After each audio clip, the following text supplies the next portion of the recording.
Good evening, everyone. This is Stone Gas Man live from New York City. How is everybody doing tonight? I just got home from Manhattan about 45 minutes ago, and ready to do a pretty cool double feature tonight of Child's Play 3 and Bride of Chucky. Last Saturday night, I did, of course, Child's Play 1 and Child's Play 2. A lot of fun doing that. And tonight we're going to be doing the next two films in the series, which there's 8 films in the series now. I unfortunately, just to let everybody know, I have not seen the new Chucky series yet, although I'm extremely looking forward to it. I've heard, at least on Twitter, almost unanimous praise for it. Unlike Halloween Kills, which has currently gotten a lot of criticism and hate and all the above. I'm not going to go into that movie right now, although I will say I liked it more than I thought I would, to a point. I have a lot of issues with it.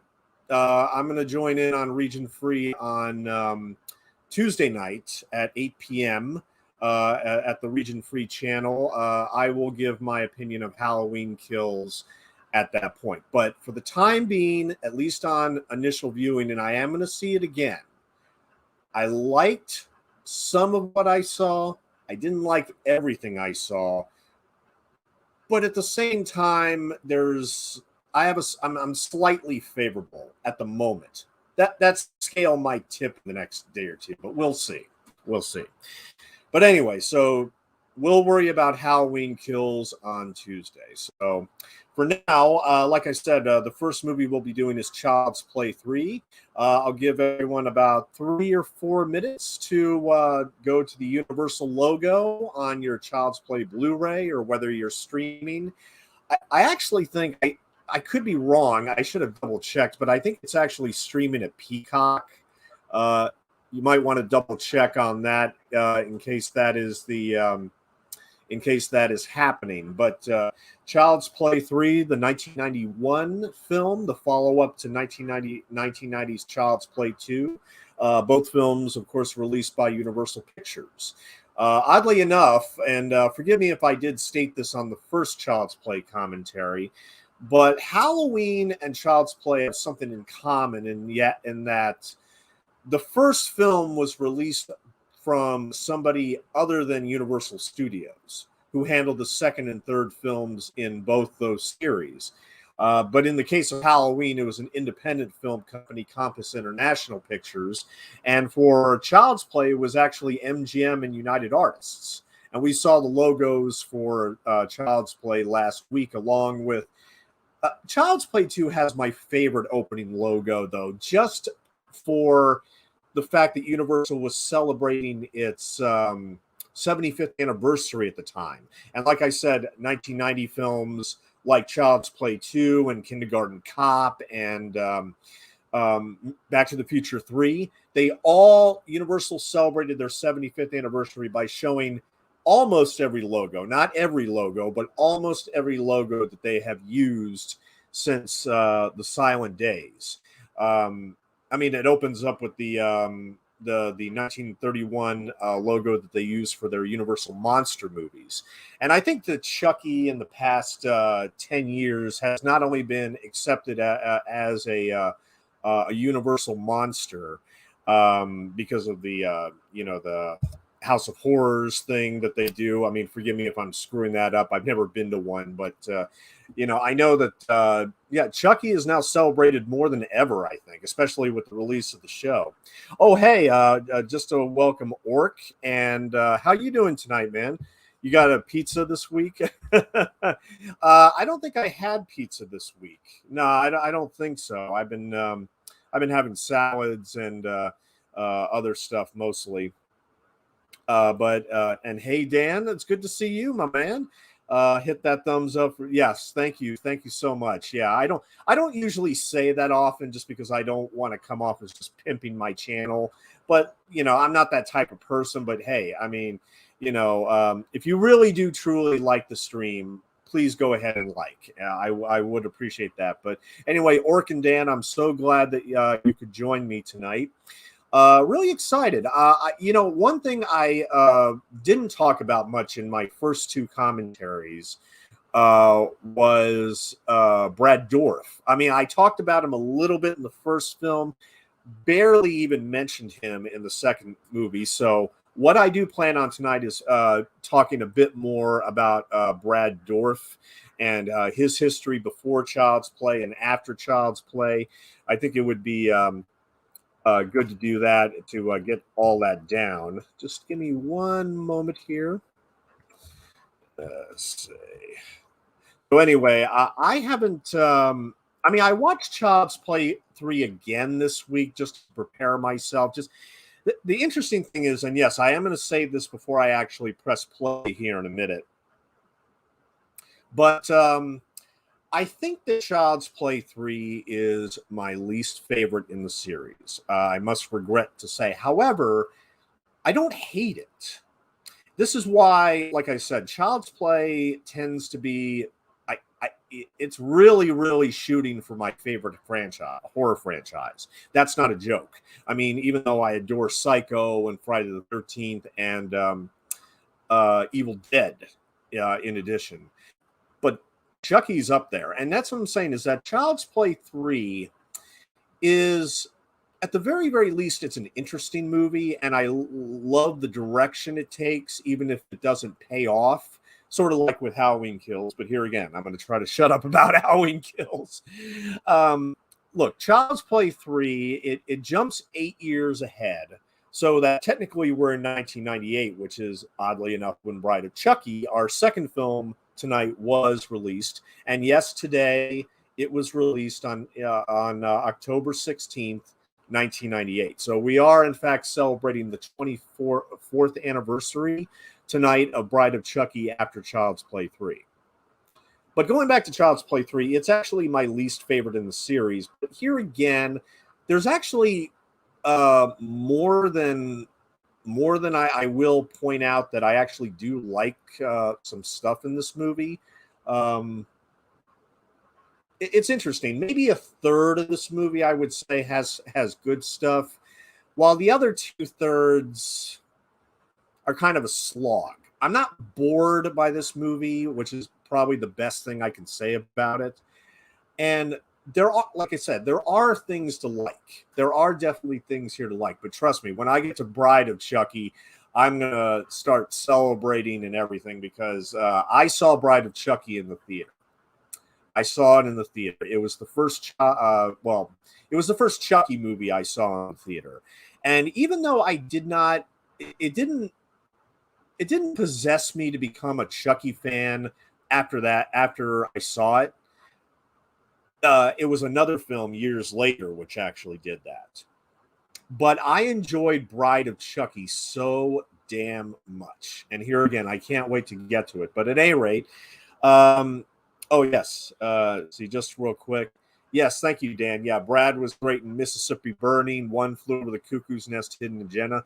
Doesn't get enough credit for his non-horror work. And you are absolutely right, sir. You are absolutely right. Yeah. Here again, I mean, he's really the driving force of the series. I mean, yes, Don Mancini, he deserves all the credit in the world. He wrote all the movies. The first film was rewritten by a few people, but, Don Mancini and Brad Dourif, they've been the two forces from the first film in 1988 to today with the brand new Chucky series coming out, which here again, I haven't seen yet, but I'm so damn looking forward to it. But anyway, so I have it at 0000, the start of the 1991 Universal logo, which, like I said, was just implemented the year before. I think we will go ahead and start, unless anything else that somebody needs to point out in the chat or whatnot. But I believe in about 5-10 seconds here, we're ready to start the movie. So one more beat here. And like I said, thank you so much, Orc and Dan, for showing up. If anybody else is out in the chat, please say hello. Please say hi. I'd like to get people in the chat in the discussion as well. So it's really going to be interesting how this commentary plays out. Okay, so on the count of 3, we will start Child's Play 3. All right, on the count of 3, start at 3, 2, 1, and play. And here we have the 1991 Universal logo. I'm just going to turn on my subtitles real quick.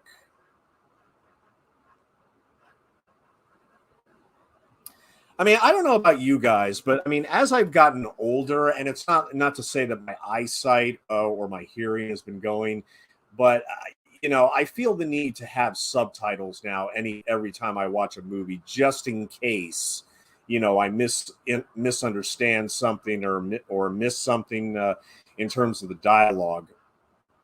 Although Amazon Prime, I must admit, is not the best place for subtitles because they tend to screw them up every once in a while.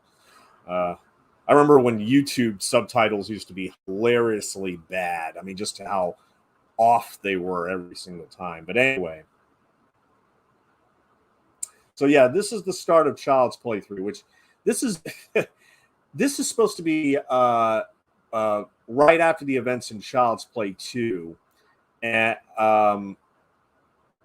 but we're jumping 8 years in the future, where the good guy factory is, of course, covered in cobwebs, and they're raising what's left of Chucky from 2, and they're putting him into a vat, and obviously they're going to put the well, let's put it this way.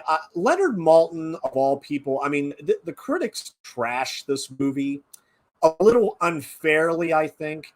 I certainly think there are worse horror movies and worse horror sequels out there. But Leonard Maltin, in his book, gave Child's Play 3 a bomb rating. He gave it an absolute bomb rating. And, he complained about how they ridiculously put the quote-unquote Sea Doll back in production for completely illogical reasons, except for the fact that, they like to just write these movies off as, cynical ways to make money. Well, look, to be fair to Don Mancini, basically Universal ordered him to write 2 sequels to the original, Child's Play 2 and Child's Play 3, to put out within a year of each other. And they released Child's Play 2 in November of 1990, and it did quite well. It didn't do quite as well as the original, but it did very, very well for Universal. And let's just say they got a little greedy. And it's weird. I've looked in several different places for the actual budget for Child's Play 3, and I wasn't able to find it, to be perfectly honest. But this one, it only did barely $20 million. So it took a deep cut from the first 2 films. And the critics completely hated this movie. I mean, they trashed it so much that and even I can't speak for actual Child's Play or Chucky fans at the time. If any of you out there actually saw Child's Play 3 in the theater, I'd like to know what your opinion was of it, or perhaps what fellow Chucky fans thought of this movie. It's gotten a kindler, a slightly better reputation, I think, over the years, to be perfectly honest. However, I've said it before, this is my least favorite Child's Play movie. And it's not that this is a rough patch to get through or anything. It's, I mean, the director said that himself, Jack Bender, he said, this movie really is silly. I mean, he didn't necessarily just, completely take a dump on it, but he just, dismissed it. And, Don Mancini, of course, he wrote it essentially to where, okay, fine, the good guys are back in business. Why, after everything that happened in the first 2 movies, it seems a little bit of a stretch at this point. But look, hey, it's 8 years later. And I'm sure Don Mancini will tell you at the time, just go with it. So, here we are 8 years later. So technically, this is 1998 because Child's Play 2 was in 1990. And even though this was released on August 30th of 1991 for Child's Play 3, it's supposed to be set in 1998 in terms of the timeline. Where, obviously our protagonist in the first one who had to battle Chucky himself is now a teenager. And he's been sent to a military school. They give a little bit of explanation here, just to justify. Okay, I think if you were going to ask me and here again, I didn't read a lot of what Don Mancini has said about Child's Play 3, but my theory is this. He said, what I read was that he basically ran out of ideas, and I can completely understand. Look, the thing about Child's Play 3 is that I will say that it sports a completely different environment than Child's Play 1 and certainly Child's Play 2. In the first film, we were in the Chicago high rise. In the second film, we were in the suburbs. Then we went to the toy factory, and now we start back at the toy factory 8 years later, and we're about to follow our hero to a military school. Now, wouldn't you know it, this guy with the glasses, he was also in Gremlins 2, by the way. He was in the control room, if I remember correctly, when the first Gremlin spurred out. That's an interesting connection.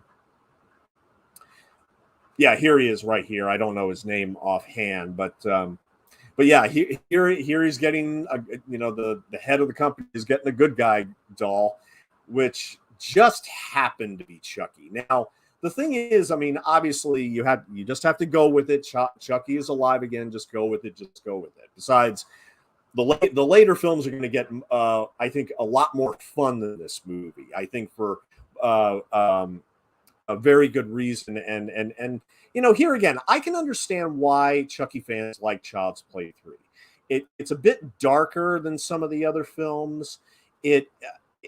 There's not a lot of jokes in it, which here again I have to complain about a little bit, because the thing, going back to Don Mancini and my theory about what he was thinking and what he was doing with this film was, okay, let's just put Chucky in a different environment, and he could continue pursuing Andy, but no longer as a kid. We've already seen that twice. How many more movies do we have to see of Chucky terrorizing the same 6-year-old kid? Because that was obviously the mild controversy with the first film, and obviously it upset even more people with the second film, parents and critics. Yeah, it upset a lot more of them. So with this film, it's like, everybody was hating on Chucky at this point, except for, fans, obviously, horror fans and Chucky fans who came out in August to see this movie. But the thing is that why Universal didn't release either 2 and 3, or perhaps both of them, during October is beyond me. It's absolutely beyond me. It's like with Rob Zombie's Halloween 2. They released him in August. Why? Especially with that movie, which is, of course, Halloween is in the title, but also this movie. Why not? Is it because it's possibly because, I don't know what the Universal executives obviously thought of this, but I think they were just happy to have a sequel to a successful franchise at this point. Okay, yeah, and here's the the owner of the good guy company, and he's being stalked by Chucky, and I think here again in a rather sluggish way. We get different hints of what he's doing or what he may not be doing. Here again, tricks of the mind and such. But does anybody really? I don't think. Nobody really cares about this guy. He's. he seems like a typical, for-profit millionaire who, who knows how he treats his employees and such. But the thing is that I wish there was a little bit more of a reason for Chucky to kill him. I mean, I know. I mean, he's a serial killer, kill whoever he wants. But at the same time, it's like, I mean, he could just walk out of there. I mean, but at the same time, he does have a reason. He has to jump on the computer and find out where Andy's at. Okay, fair enough. But then again, he could have just waited till he went to sleep. Okay, I'm not saying that he should die or he should not die. I mean, obviously, we need Chucky to stalk victims. I guess the way this starts, it has there's a disconnect to it. And it's not like this sequence is a bad sequence. It's okay for this type of movie, for this type of genre, and for this, and certainly for this franchise, it's okay. And aside from the one quote that Brad Dorff is going to say here in a few moments, which is one of my favorite Chucky quotes, I won't lie. It's like, teasing him with the remote. I just think, I don't know. This is all just rather sluggish to me. I mean, really, I mean, I know. Why complain? Let Chucky do his thing. I mean, and here again, that's why I'm more on the side of the fans than I am of the critics when it came to Child's Play 3, which here again was completely trashed. I think there were very few critics that had a positive thing to say about this movie. And I think a lot of them were just saying, like, pointless and stupid at this point. And I mean, depending upon how cynical you are, I mean, you could look at this, because here again, I mean, we're essentially doing the same thing as the first two movies, which is have Chucky stalk the same kid. Although in this film, here again, giving credit where credit is due, especially to Don Mancini, Chucky actually befriends another kid in this movie, whom we're going to meet a little later.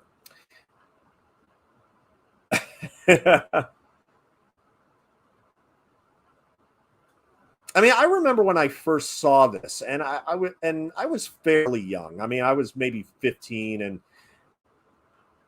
I mean, I just didn't find this really all that creepy or scary, and it wasn't like I was not having fun watching it. I mean, look, I mean, sneaking horror films, into my room so that my parents didn't know. Of course, that was a thrill unto itself. Wow, I'm actually watching Chucky kill this billionaire guy who I don't give a damn about. Here we go. Don't fuck with the Chuck. Yes, that is definitely one of my favorite Chucky lines in the entire franchise, and certainly one of the highlights of Child's Play 3. I mean, okay. The darts kind of make sense because, I mean, he just needs to basically bring him down so he can, like, then go for the kill.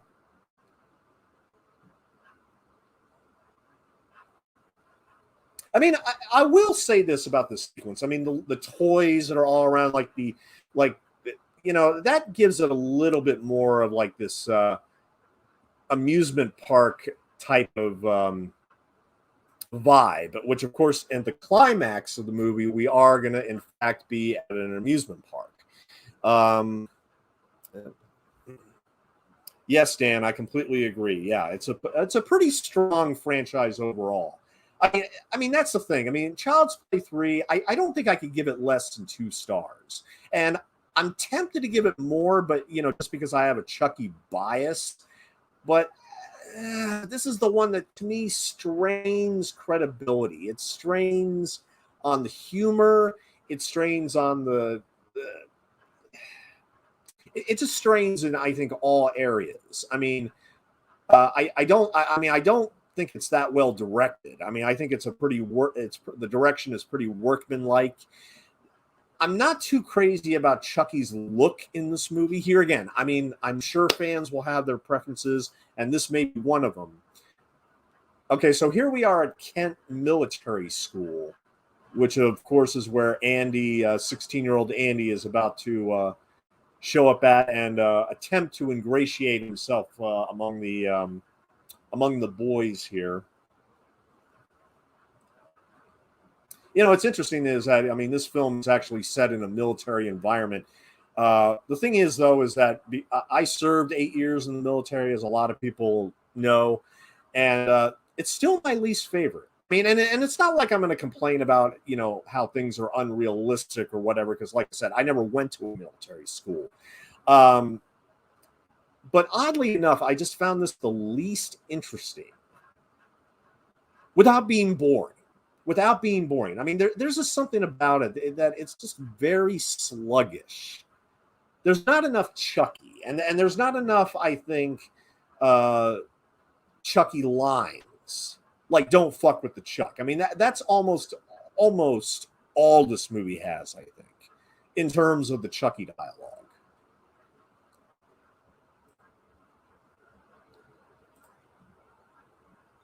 Now, you might very well recognize the gentleman playing the head of the school here. Give me just 1 second.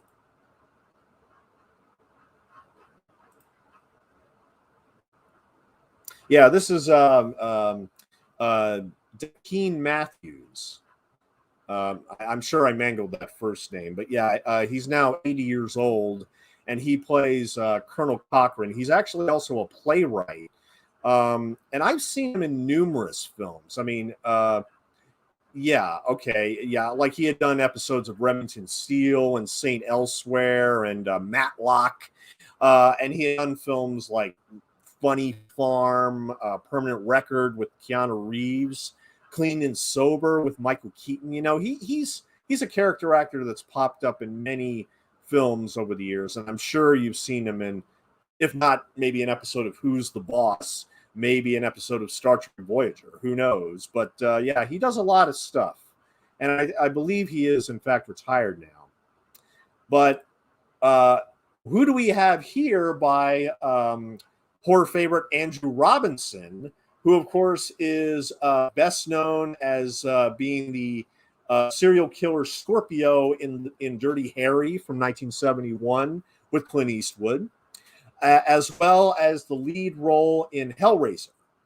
Now, I'll be perfectly honest. I haven't seen Hellraiser in years. I remember it being a very cool movie, but I do know for a fact that, of course, he was the lead in the first Hellraiser movie. So, and then he eventually had a character in Star Trek Deep Space Nine. So a lot of Star Trek alumni in this film, apparently. You know, it's amazing. I mean, because, I mean, you know, think about how many Star Trek episodes are really out there. And, man, you will see actors all over the place for Star Trek. I mean, not to say everybody has worked in Star Trek, but there's been plenty.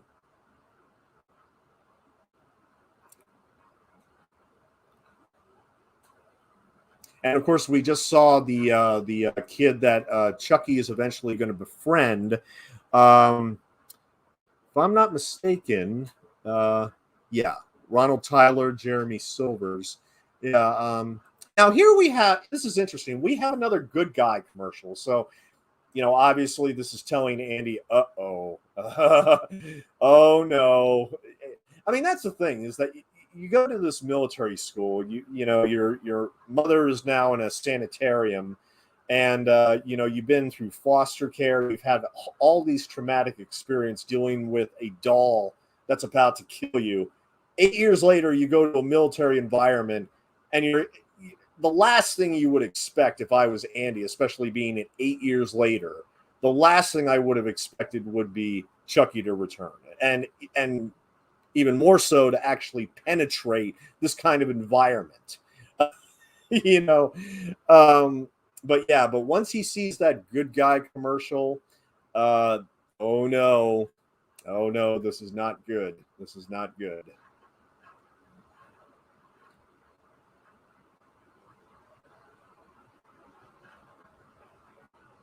One of the things that Don Mancini apparently had an issue with was certain casting choices, and I'm not going to talk too much about the cast in this movie. I mean, partly because, I mean, I be perfectly honest, I mean, there's very few actors here that I'm relatively experienced with. That, I mean, there's very few familiar faces in this movie to me.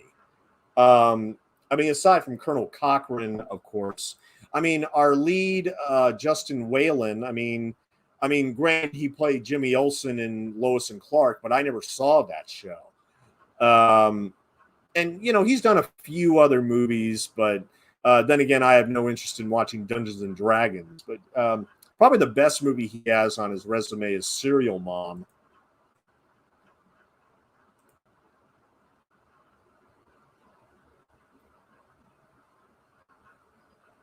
So yeah, Cadet Lieutenant Colonel Brett C. Shelton, played by this actor named Travis. Oh no, not Travis. Is that? Okay, I'm getting actors confused already. Never mind. No, Lieutenant Colonel Brett C. Shelton is the antagonist. This guy right here. And this guy, yeah, his name is Travis Fine. Just real quick here, take a look. Oh, he's done very few other movies. I mean, he was in The Thin Red Line, and that's about it. Tomcats, and that was it. He didn't. But he's won a number of awards at film festivals for writing and directing. So he became actually a quite successful writer and director. Oh God, he won at least 9 awards in 2012 for a film called Any Day Now, an LGBT film set in the 1970s, starring Alan Cumming, Garrett Dillahunt, and Francis Fisher. And Travers produced the film with his wife, Christine Hostetter Fine. And it won a lot of awards. So he's actually a very successful writer and director now.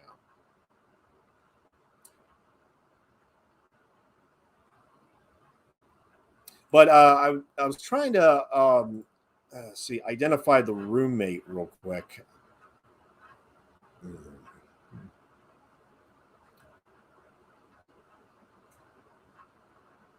Ron Tyler, of course, is the 8-year-old cadet, and he's the youngest cadet of all this. Which, here again, it's a little bit contrived that they have to put in another child as basically an Andy stand-in.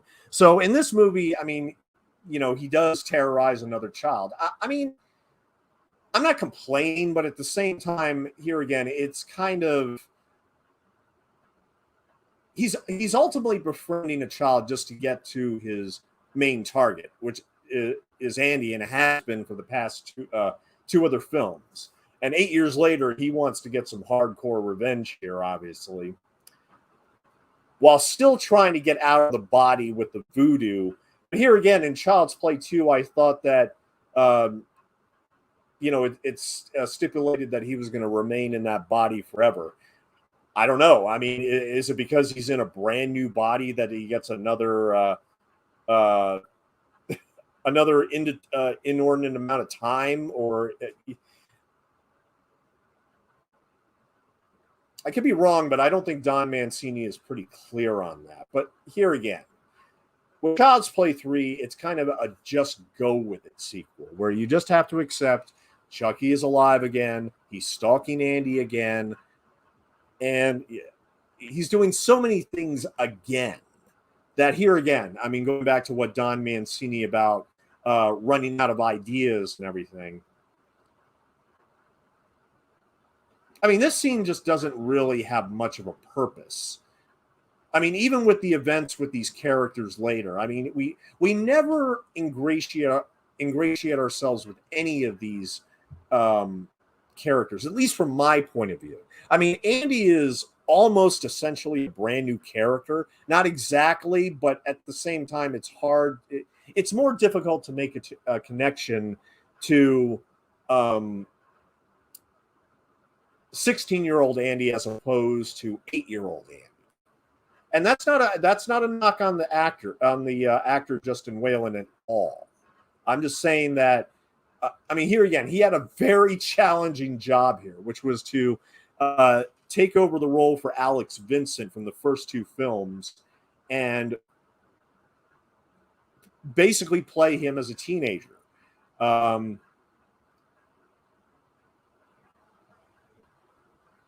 mean, that's quite a challenge. It's quite a challenge, especially when a lot of people really liked Andy. At least I did. I mean, Andy as an 8-year-old, and I'm not big on, you know, uh, you know, child stars and child leads in essence, but he's always been one of my, not one of my favorites, but I've always liked Alex Vincent in that role. And believe me, when he appears later in the Chucky franchise, and it's going to be fun to see him again when he does appear again. Oh man, I remember the first time I saw it, I was cheering. Yes, thank you for bringing him back. Almost everything came full circle at that point. Like I said, it's going to be interesting to see with the new Chucky series if they, um, well, I mean, with Cult of Chucky, which has a reference to Child's Play 3. I'm pretty certain that Don Mancini and Brad and all of them, Jennifer Tilly, I think they will all have references to all the movies in the franchise. Maybe not the remake. Maybe not the remake. I mean, take your bets on that one. I wouldn't. I would. I mean, I don't think. I don't think that would be a good idea, though. I don't see that happening.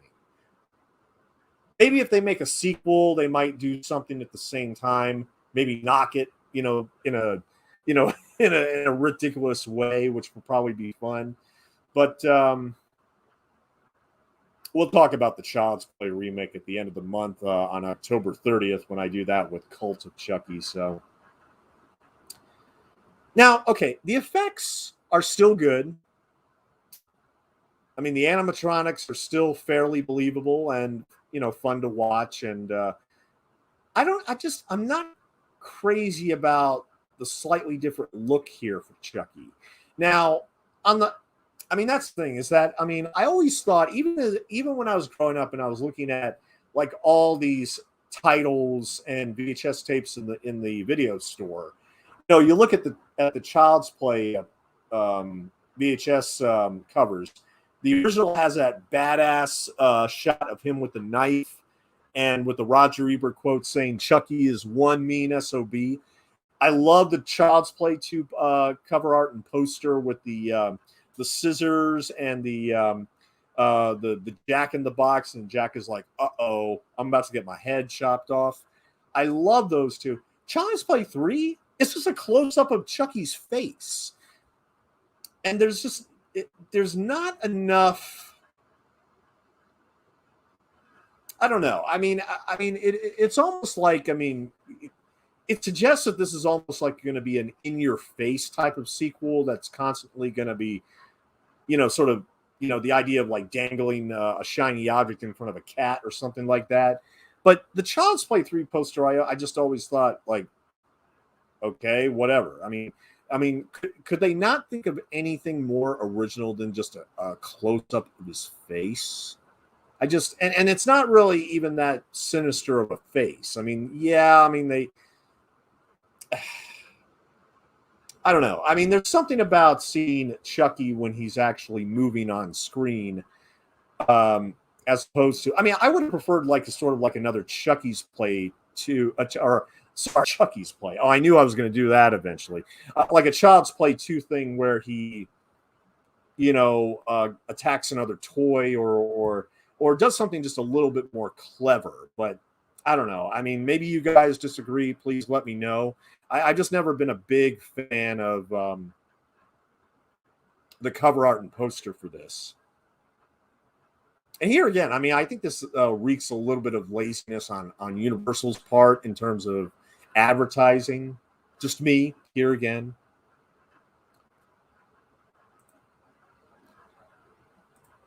I don't like Seed very much, but I find enjoyment in all the others. Oh, Dan. Confession, I prefer Seed over Child's Play 3. But we're going to talk about Seed next Saturday night. We're going to talk about it next Saturday night. And I'm going to have a lot to say about Seed of Chucky. Trust me, I'm going to have a lot to say about that.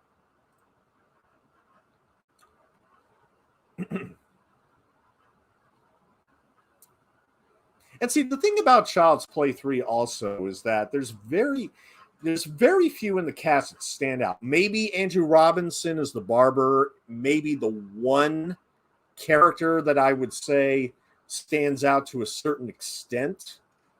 But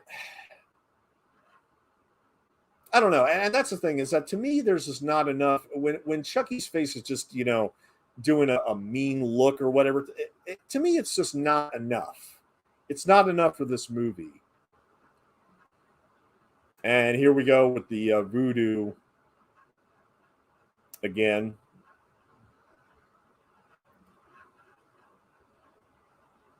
Charles stopped swearing. But that's the thing. That's one of Chucky's draws, is that the fact that when he uses the language, he always uses it in colorful and funny matter.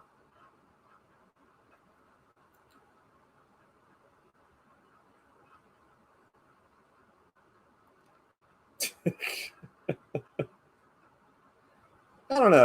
I don't know. It doesn't work for me as it does Child's Play 1 and 2. There's something about the subtle changes with Chucky in terms of his face and expressions that they just don't ring true for me in this movie. I don't find them the least bit scary or the least bit creepy. And that's the issue when this film is,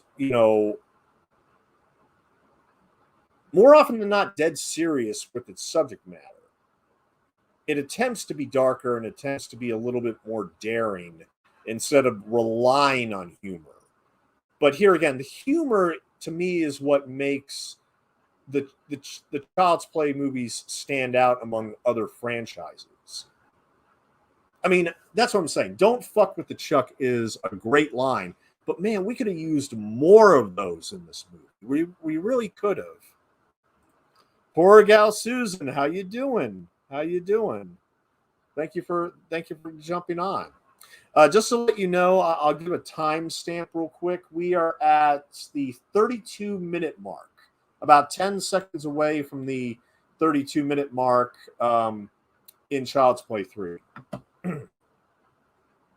So we've already burned through the first act, where the head of good guys is killed. And Chucky follows Andy all the way to Kent Military School.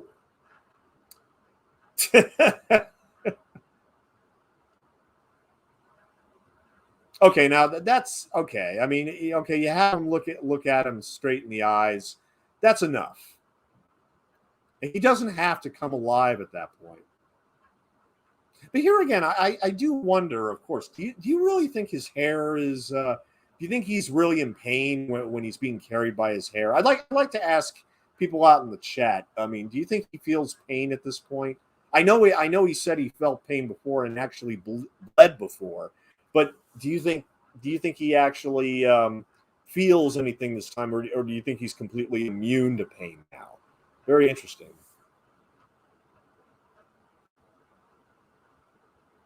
That's no problem, Susan. No problem at all. No problem at all. A soldier's rifle is his best friend. Yeah.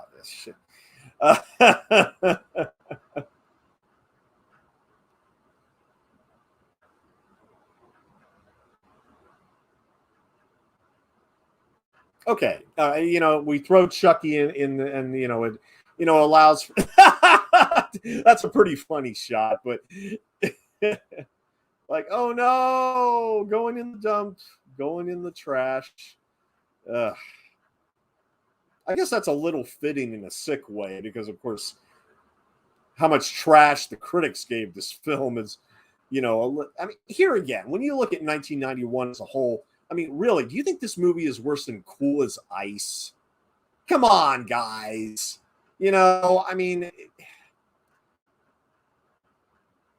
I hesitate to call Child's Play 3 even weak. I mean, it's here again. As a fan, I find this watchable without being that exciting or that funny.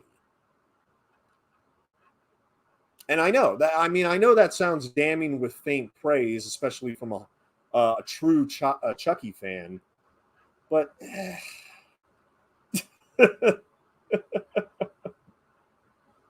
I mean, that's the thing. I mean, anything with almost everything with Chucky is, I think, the good stuff. But everything else with the kids and the and with the exception of Barber, with the exception of Andrew Robinson's Barber, uh, you know, virtually all the other characters are completely uh, not unlikable so much as just vanilla. Vanilla, barely given any development, barely given any kind of arc. I mean, here again, it's basically all about Chucky's pursuit of Andy at this point, and all these characters are, to be frank, rather negligible. But here again, I mean, it's very possible that if we see any of these characters again for say the Chucky series, it might enhance our appreciation of Child's Play 3. Because let me say real quick, just to jump out of the universe real quick.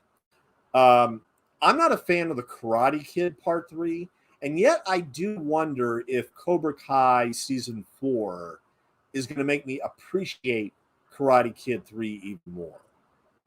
It's going to be a very, very interesting when I finally check out Season 4 of Cobra Kai, which is like seriously my favorite show right now. I mean, considering the fact that, I just watched Bates Motel all recently. That may be my favorite show of the 21st century, but right now, Cobra Kai is the shit. Even if you're not a Karate Kid fan, check out Cobra Kai. It's awesome.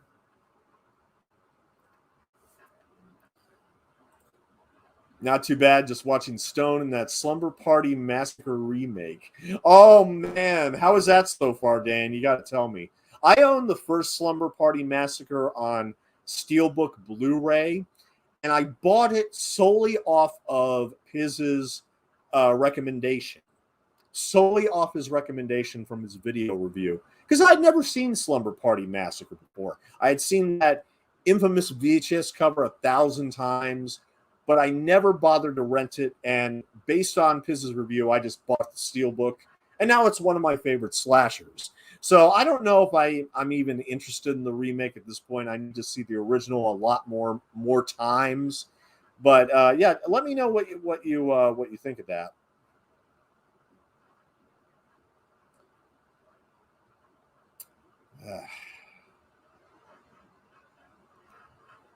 So here's the scene where Chucky finally reaches Andy. And I mean, here again, this scene is okay. I mean, we just have to get them back together again for another. Okay, now there's there's a picture of Catherine Hicks, who, if I'm not mistaken, was by this time married to Kevin Yager, who is the one behind the animatronics of Chucky.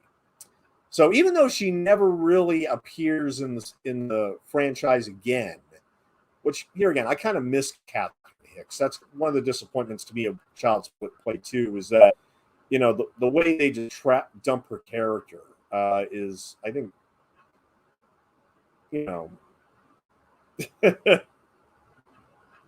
long time no see, pal. Here again, I mean, the thing I love about Chucky is just I love his hair, I love his outfit, I love his dialogue for the most part. I mean, here again, Child's Play 3, he doesn't. Okay, have him comment on the adult magazine. That's fine. Wrong again, wimp.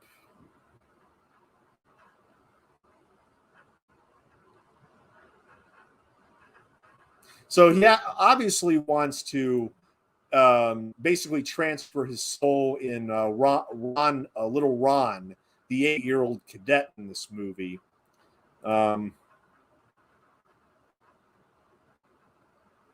Although, of course, he has his he does fully intend on murdering Andy as well, just to get it over with, I guess you could say. And that's the thing, is that, I mean, just even though we're in a completely different environment with Child's Play 3, I just can't help the feeling like we're going back to the same well as we did with the first two films, and so many beats. And that's why here again, when the franchise jumps from being Child's Play to Chucky, I think we're going to see a really cool transgression of the character.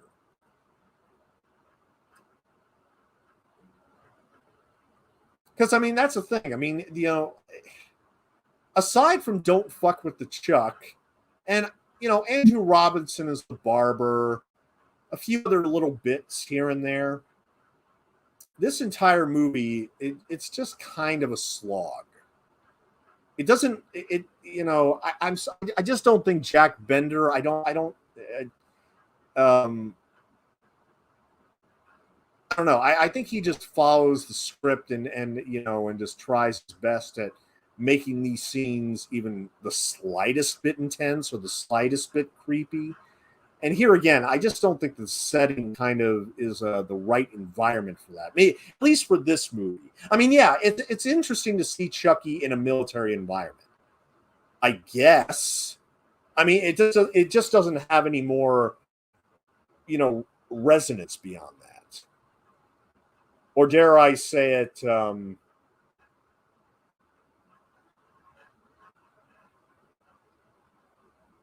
it doesn't go beyond that. It just doesn't go beyond the whole idea of, okay, Chucky is pursuing the same person in a military setting. I don't know. It's just, I mean, I can defend this movie to a point. But here again, like the second film, I just think it has these moments where it drags. John Lafia, I think, is just a much better director. And visually speaking, of course, Child's Play 2 is shot so well with all those angles and you know, colors bursting on the screen and everything. Here, everything is just dulled down. And here again, I mean, it's a military setting. You know, everything is, you know, everybody acts the same. Everybody does the same thing, essentially. But here again, there's not enough spunk in this idea. There's not enough. It doesn't. I don't think Don Mancini exercises the setting enough. I think that's the best way to describe it. I mean, here again, it just feels like it's by the numbers, going through the motions. It's just another. Okay.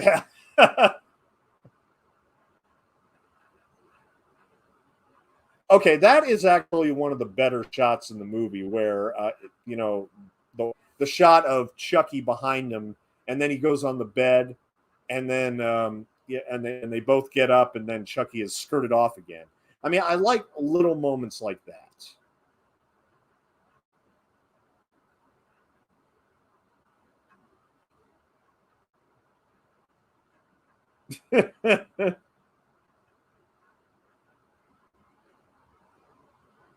And I'm sure that Don Mancini has seen his fair share of military movies, um, to incorporate some of the stuff here. I mean, with this scene right here where they're all walking in circles, I think of movies like Private Benjamin, you know, or Stripes, or you know, movies like that. I mean, just Chucky in this environment is just more odd than unique. It's more. It's just. He doesn't make any military jokes per se. I mean, here again, I don't think he takes advantage of this setting as much as he could. I mean, especially with, you know, some of the movies later. You know, one movie later is set in a mansion, and another one is set in a sanitarium. Those environments, I think, they do so much more. Here, there's just not enough interesting stuff here. But here again, I mean, you know, anybody that's watching with me and anybody that's in the chat, I mean, let me know what you think of Child's Play 3. Because I mean, honestly, I just, come and find me, your best friend, Tyler. Mm-hmm.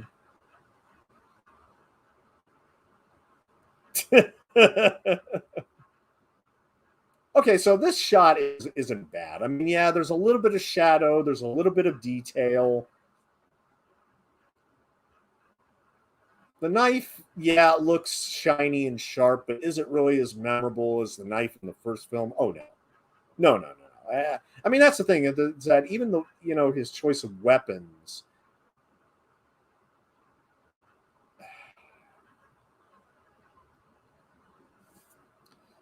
Borderline 11 Part 3 is my favorite after the first two. Okay, I mean that's the thing is that I just think it's a very odd third film. If you let's say the Chucky, the rest of the franchise didn't exist. Let's say we're in 1992 and all we have is this trilogy. And you're starting to think that, well, we're probably not going to see another movie just because this one lost money. And I'm sure a lot of people thought that at the time. If you were going to pick this out of the three films, this is still the least of the three. I mean, by miles. It doesn't have the novelty of the first film, and it doesn't have the color and beautifully rendered shots in the second movie.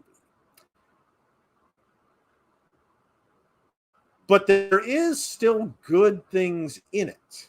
I just think they're very scattered. Borderline 11, make sure, let me know what your favorite things are about Child's Play 3, because, here again, I like to get an idea of what the other fans think of this movie as well. Ollie Ollie opt-in free. See, that's okay. Get out of here, you little son of a bitch. Yeah. I mean, I don't know. I just wish they were, I just wish these words were as sharp as Chucky's knife. You know what I'm saying? I think that would be, yeah. I mean, I don't know. I just think a lot of this dialogue really strains, comparably speaking to many of the other films in the franchise.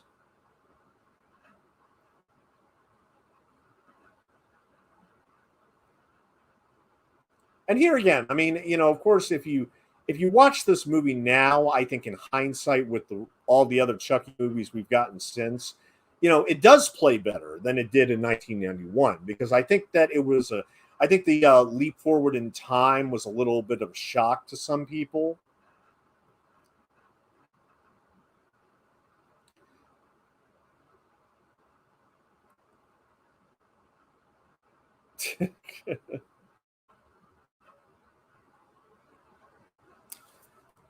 Yeah, here again, I've called out Andy Robinson with this film. He plays a pretty fun role. I love the third act more than anything of the later sequels. Oh, wow.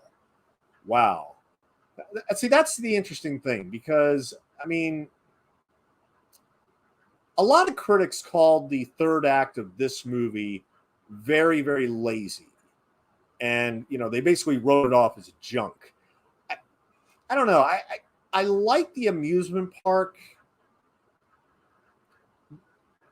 And here again, I mean, Don Mancini, he does give a little bit of tension, I think, in that final sequence, but I don't know.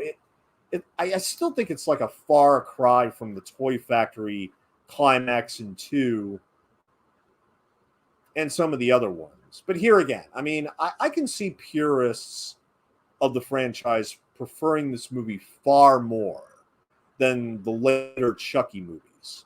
I can see purists taking this one up on their ranking much, much more.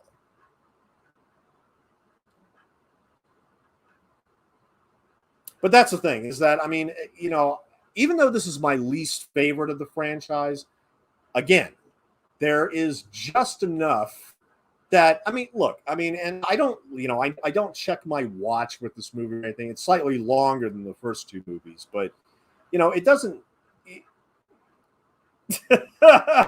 Okay.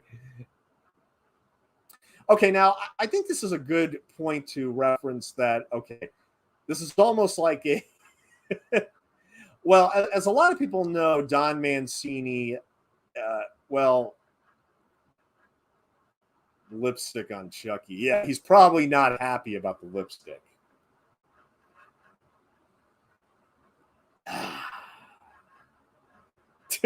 This means war. I mean, I don't know. I just wish that, you know.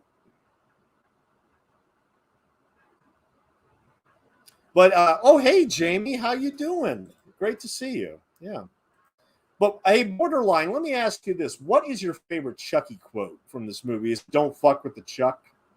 I think to a lot of people, it's "Don't fuck with the Chuck." But it's interesting on the poster of Child's Play 3. Here again, when all it shows is the face, which I think just doesn't do much. The tagline that they used was "Look who's stalking," which was a reference to the "Look Who's Talking" movies that were coming out at the time. Look Who's Talking was, you know, when that came out in 1989, that was like the third biggest box office hit of the year. And it shot John Travolta back to superstardom before Pulp Fiction. A lot of people cite Pulp Fiction, but Look Who's Talking was a massive box office success. And Look Who's Talking 2 had come out a year after that. And I think Look Who's Talking 2 is awful. Absolutely awful. Child's Play 3 is a masterpiece compared to Look Who's Talking 2.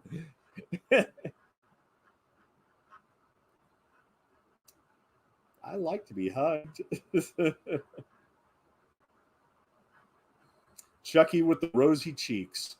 Now, who thinks that really hurt Chucky's head in this movie? Just out of curiosity, do you think he actually is feeling pain during these scenes?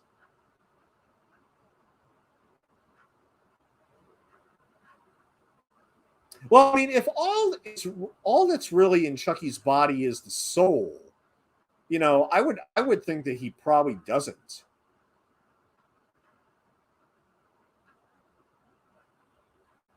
That's why I think another thing about Child's Play 2 is when he starts bleeding and everything. You know, I understand them wanting to show visually that he's being damaged and hurt, but I don't know. I mean, I in Child's Play 3 we actually see him burn to a crisp again when we see him fall in the well, I mean, we'll get to it. We'll see it when we get to it. I mean, it is pretty.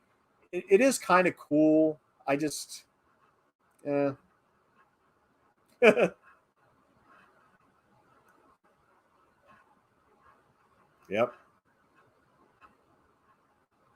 So the school just lost its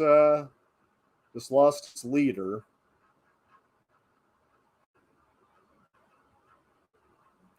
Yep, Reveille at 0800. Always raise the flag. Now, I'll be very honest. At boot camp, it was very similar to this. I went to Navy boot camp in the late 90s.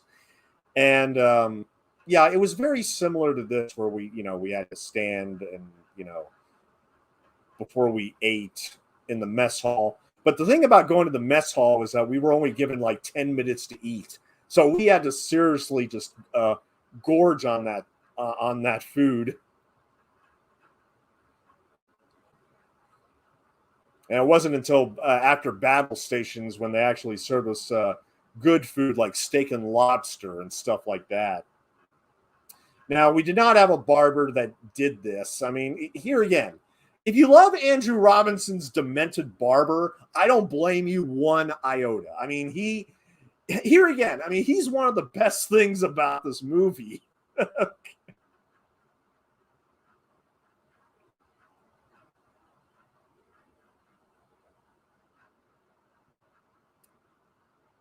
Yeah, he doesn't touch the women, I don't think, but yeah, he goes after the men. I got to confess, I mean, one of my favorite military movies is Officer and a Gentleman, and I mean, oh man, that movie has so many great lines. But one of my favorites is when the smallest cadet in the entire platoon comes out with a shaved head, shaved to the scalp. Louis Gossett Jr., who won an Oscar for Officer and Gentleman, touches his head like this and says to everybody who has waiting in line, waiting to get their hair shaved, "Now this is my idea of an ass bandit. Wait till some of the local girls get a look at you, scrotum head." If you've never seen an Officer and Gentleman, it's a masterpiece. Trust me on this. Trust me.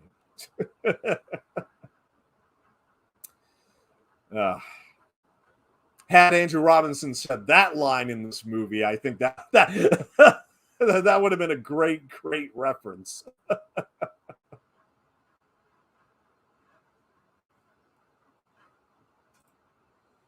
I went through Army Basic in 20. Oh, wow. We had yeah, that's what I'm saying. They don't give you much time at all.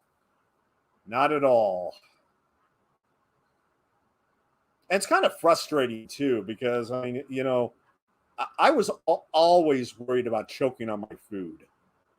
I mean, I try not to go too fast with eating. I mean, I tried to just get as much down as possible. Drink. Ugh. Now, yeah, I mean, the barber shop set is pretty cool, too. I like the tattoo. I like his hair. I like I like you know, him throwing out this dialogue as he's you know cutting people's hair, but yeah. I do almost wish there was more of him in the movie, though. If I'm not mistaken, he was nominated for a Fangoria Chainsaw Award or possibly a Saturn for this, but it was like the only nomination this movie ever got. Yeah.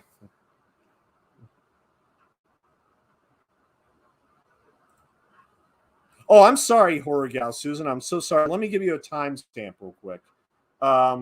We are at approximately 56 minutes and 30 seconds. So we're about 2/3 of the way through Child's Play.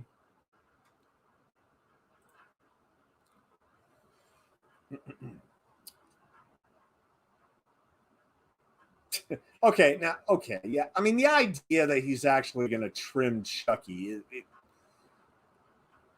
it's really silly, but at the same time, I mean, I guess just go with it here again. He finds this doll that he doesn't have no idea how it got in there, and he's like, "Oh, I got to cut your hair now."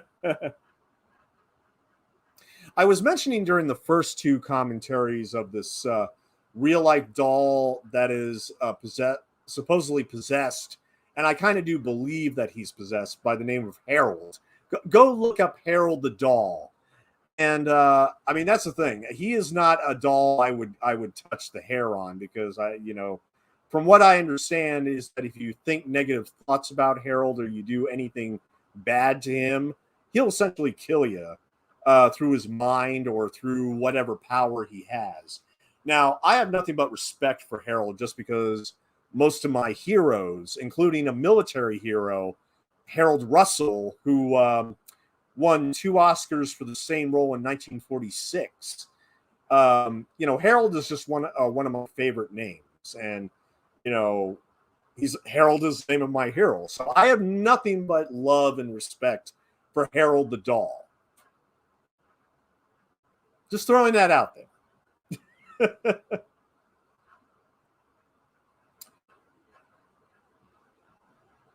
Yeah, try giving a doll that is supposedly possessed. Try giving it a haircut and see what happens.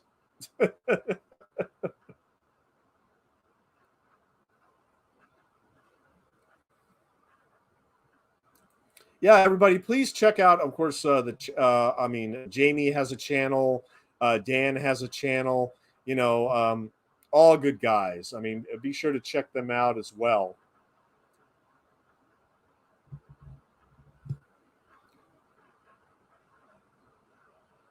Okay, now this is something that this was like an exercise that they did in Private Benjamin as well, where both they split everybody up into 2 teams, the red team and the blue team. Here they're using paint. And of course, it's here where Chucky is going to make his final move as we go into the 3rd act here, where he has his eyes set on putting his soul into Tyler's body, essentially. But at the same time, of course, wants to kill Andy for obvious reasons. I mean, these actors aren't bad. It's just that these characters are just not given nearly enough anything, almost, really, to chew on or to exercise with, because it's really mostly about Chucky and Andy at this point. I mean, no, I mean, they could have given Chucky a line here. I mean, this ought to slow the pricks down. I mean, I don't know. I like I said, the only line in this movie which I think is brilliant is "Don't fuck with the Chuck." The rest of it kind of strains. I think we get like maybe 5 or 6 Chucky lines after, and just none of them can live up to "Don't fuck with the Chuck." Marching down the avenue. Same year that it makes me think of same year that Child's Play 3 came out, we had Hot Shots, which was a spoof of Top Gun. And when they were marching, they actually you had to listen to it for a few minutes, but they were actually singing the Brady Bunch theme. But I love how in movies when they play around with the marching, and they tend to give them like a silly song to sing, like in Stripes or something. But here it's just we're basically waiting for Chucky to make his move, and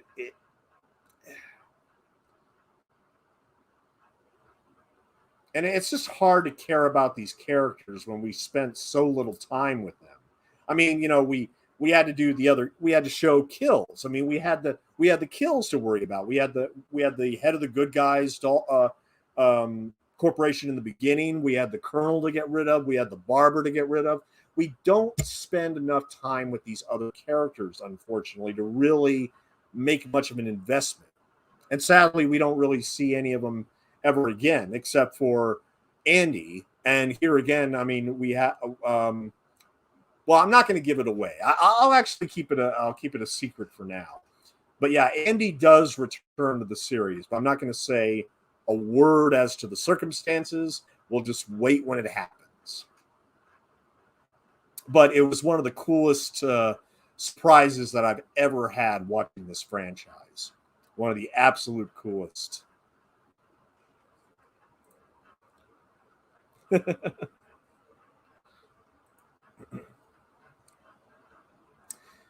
And here again, I mean, we got about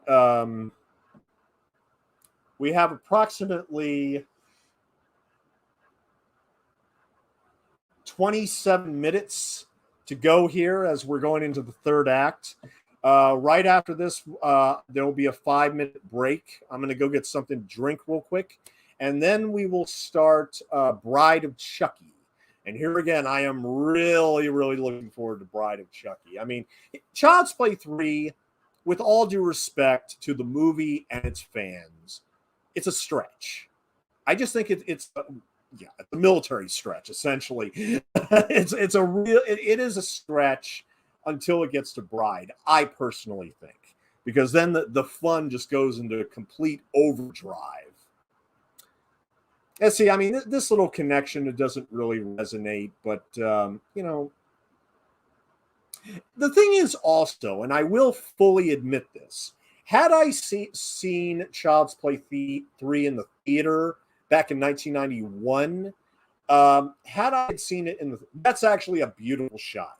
That is one of my favorite shots in Child's Play 3, is the shot of the amusement park from their vantage point.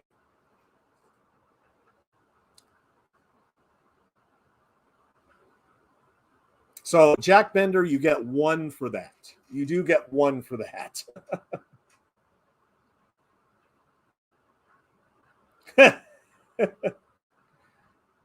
Yeah, I just wish the dialogue was a little bit more snappy. Just a little bit more snappy. Give us more "Don't fuck with the Chuck."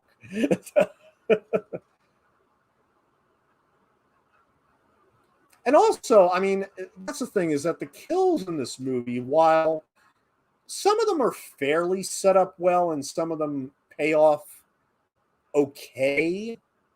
I don't know. In Child's Play 3, there's not a lot of memorable kills for me either, especially when compared to 1 and 2.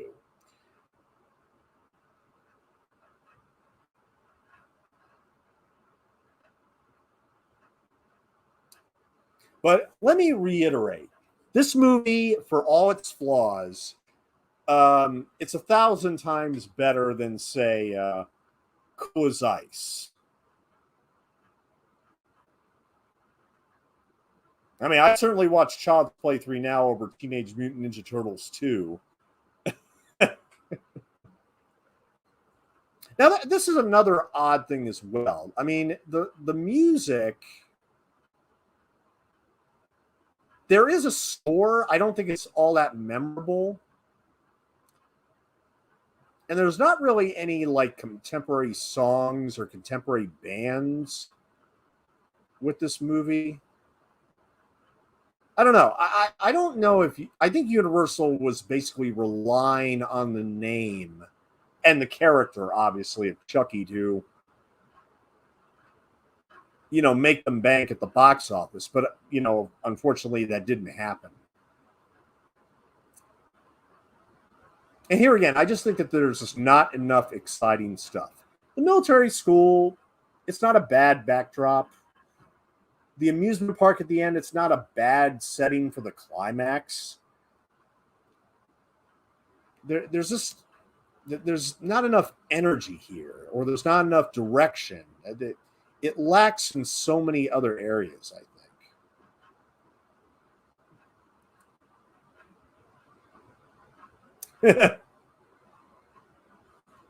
When AWOL was some guy named Charles. Ah, okay.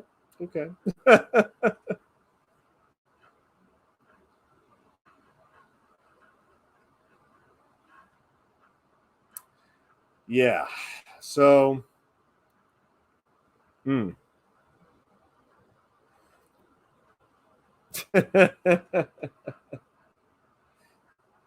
So at any rate, as we enter the third act here, I mean, here again, I mean, this is your last chance. Anybody, let me know any other comments or anything else you'd like me to mention for Child's Play 3. I think I mentioned pretty much. I kind of ran out of things to say with Child's Play 3. When Bride of Chucky, I'm going to have so much more to talk about. But let me see here. A lot of Chucky puppeteers this time around. Okay, yeah. Andrew Robinson was nominated for a Fangoria Chainsaw Award, and Justin Whalen was nominated for a Saturn Award, as was the movie. But it didn't win anything, obviously. Oh, and yeah, interestingly enough, Don Mancini, one of his complaints after this movie came out was that he wanted a more R. Lee Ermey type, from Full Metal Jacket, obviously, for the role of Cochran. And funnily enough, I mentioned earlier on Officer and a Gentleman, R. Lee Ermey actually coached Louis Gossett Jr. in that movie, and Louis Gossett Jr. ended up winning the Oscar. So it's not a coincidence that both Officer and a Gentleman and Full Metal Jacket have the same line. There are only two things that come out of Oklahoma. Fill in state blank here. Steers and queers. The steers for queers line is in both of the opening monologues for the drill sergeants. And that's the thing, is that I'm actually wondering why there's not more cursing among the cadets. I would think there would be a lot more cursing from the cadets in this movie. But I think they wanted to give all the curse words to Chucky. To be honest, I mean, why not? We'll have Chucky take care of all the vulgarity and the language. The rest of you guys are just basically stuck.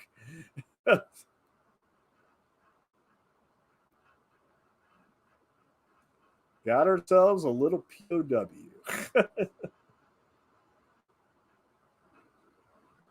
Indeed, that's the question. Who the hell is Charles? Of course, none of these people, not any of them, have the slightest clue, because there's no I mean, here again, Andy is the only connection really to the other two films. So he is aware of who Chucky is and everything that Chucky did to him. Nobody else has a clue. Everybody else is completely in the dark. Yeah, I hate the ads too, Susan. They are so annoying. I hate the ads. Okay, this is my question. When I first saw this movie, and I kind of feel the same way, even though we all know what's about to happen.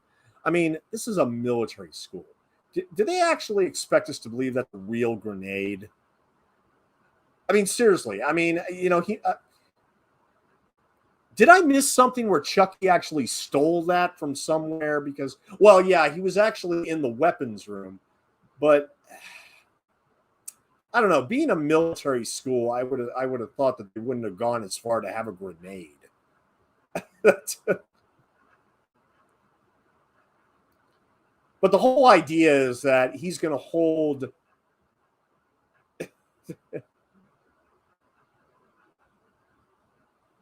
Yeah, Chucky's holding her for ransom with a grenade.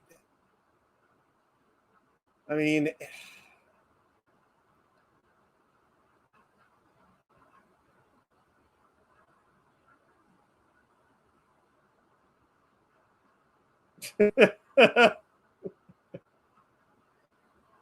I mean, when I first saw this movie and like the same way now is that there's not enough tension here.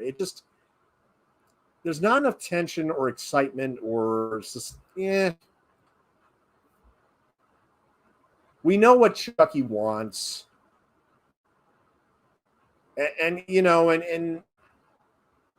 has to figure out ways to achieve what he wants. But I don't know. A lot of this felt very not lazy or contrived so much as just default.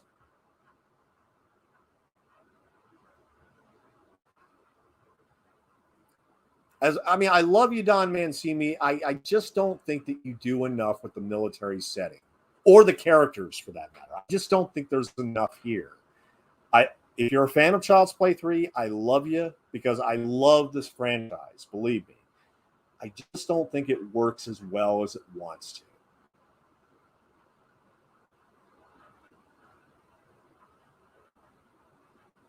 to. That look, I mean, that's actually one of the better looks of Chucky throughout the whole movie. Like, yeah, that's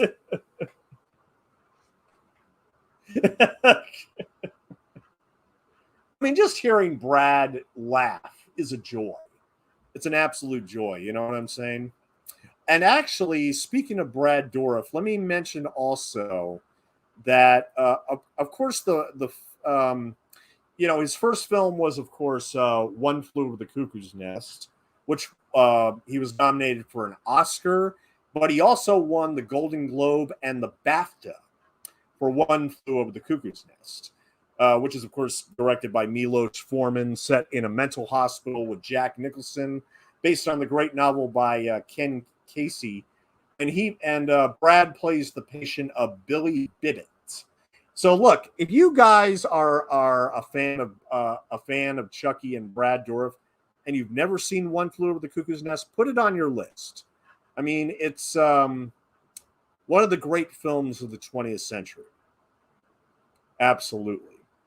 After that, he was also in Eyes of Laura Mars with Faye Dunaway, Heaven's Gate, the colossal United film that nearly wrecked the studio United Artists. He was in Ragtime with James Cagney's last film, Ragtime. The 1984 version of Dune, directed by David Lynch. He was also in Lynch's Blue Velvet, Fatal Beauty with Whoopi Goldberg, which is probably the worst film on his resume. And he was very lucky to get the role of Charles Lee Ray and Chucky the year later in Child's Play. But he also had a key role that same year in the film Mississippi Burning, with Gene Hackman and Willem Dafoe, which is also very, very good. In 1990, oh my God, after Child's Play, he hit it big. I mean, in 1990, he did so many movies. He did Child's Play 2, The Exorcist 3, James Venom. A lot of people love him from Exorcist 3. Graveyard Shift. In 1991, where we had Child's Play 3, we had Body Parts, Jungle Fever, and he had done other movies like Murder in the First, Night Watch, Urban Legend, which is a horror favorite among many others.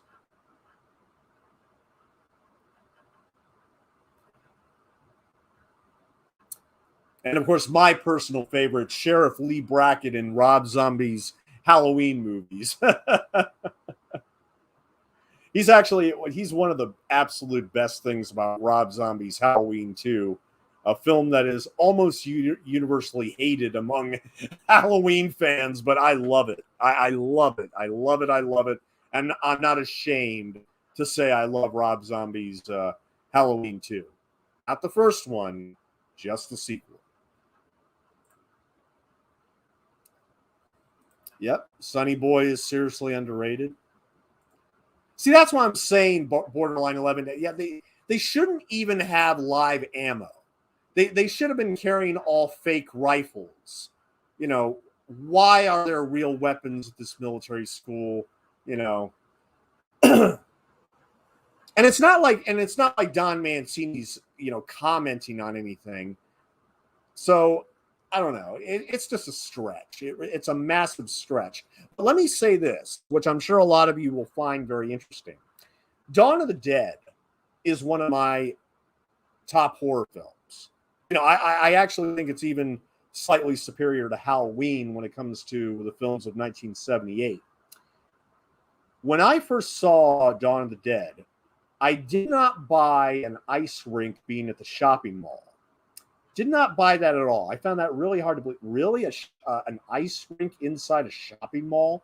But I completely bought the armory, the gun shop. I completely bought the gun shop being in the mall, but not the ice rink. When in reality, it was the opposite. The gun shop was shot at a completely different location, and the ice rink, before it became the food court at Monroeville Mall, was actually inside the mall. It was amazing.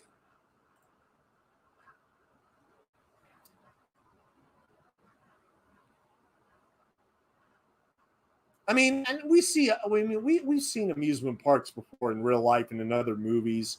I just don't think that this distinguishes itself enough. I mean, Don Mancini goes for this over the top climax. Here in this amusement park, which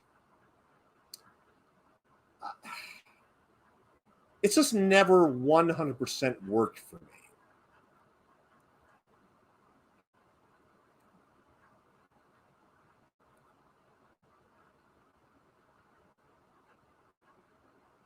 By this time, we are away from Kent Military Academy, and now dealing with the climax where Chucky is bound and determined, of course, to go through the voodoo ceremony again to get his soul out of the doll once and for all. I mean, that's the thing. It's like walking into a haunted house, and the scariest thing is that you have to dip your hand in a bowl and it's spaghetti and meatballs. I mean, I don't know. For Child's Play 3, I would have gone for the throat. I would have, I would have made it a lot more gorier, a lot more darker. I mean, because Chucky doesn't kill a lot of people in this movie. I mean, there's not enough of everything when it comes to what's in Child's Play 3. I mean, it's just, it's hard for me to care when she gets shot. I mean, sure, it's nice that they kind of end up together more or less at the end, but, it's like, okay, we never see her again. Maybe we'll see some of these characters in the new Chucky series. I mean that's the thing. If Chucky the series does like if they Cobra Kai this shit, here again, my appreciation for Child's Play 3 will probably go a lot higher. I'm pretty certain of that now. I'm fairly certain of that. Has anybody in the chat seen the Chucky series yet? I mean, let me know what you think. I mean, I've been too busy, unfortunately, to get around to it yet. I mean, I checked out Halloween Kills yesterday, but I didn't check out the Chucky series yet. But has anybody in the chat seen the Chucky series? Just premiered last Tuesday on Sci-Fi.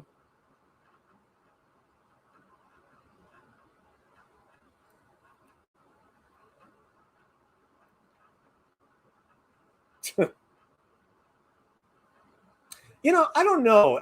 Would I have found this scary at 11 years old?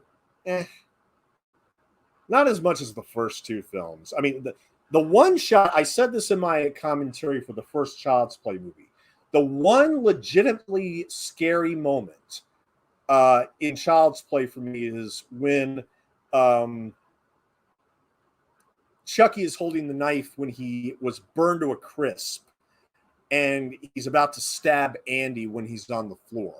And he's walking towards him with only one eye and everything. That to me is the scariest moment in the entire franchise, bar none. I just don't think he's very scary in this movie. And they obviously, here again, they toned down the humor, which I think was a mistake. There's just not enough one-liners. I'll give Child's Play 3 this as it wraps up.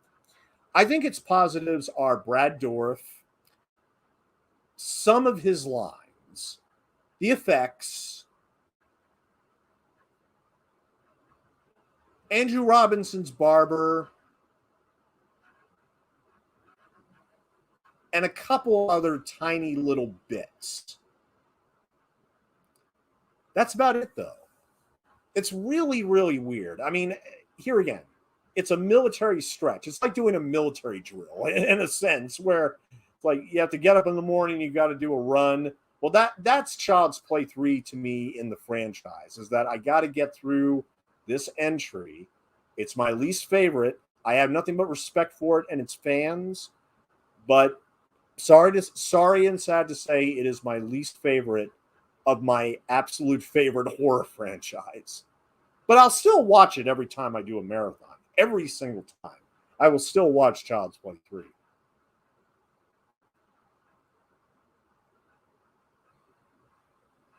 So this is going to be the death for Chucky in this movie. Being sliced by all these blades. But before that, we need to do the voodoo thing. Now, I mean, there were some nice shots of the amusement park, too. I'll throw those in as well, as far as positives for me. Yeah, I've heard almost nothing but great things about it on Twitter myself, Jamie.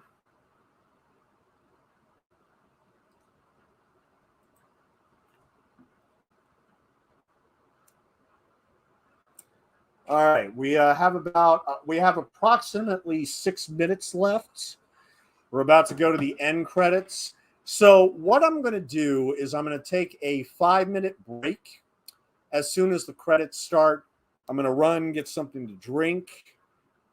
And then I will give everybody about another 5-10 minutes so that everybody can sync up their copies of Bride of Chucky. I'm going to have to change the Blu-ray on this here in a second.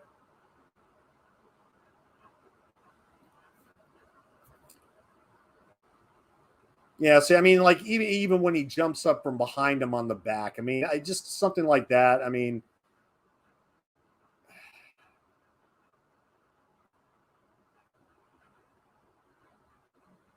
here again, Child's Play 3 is not a disaster.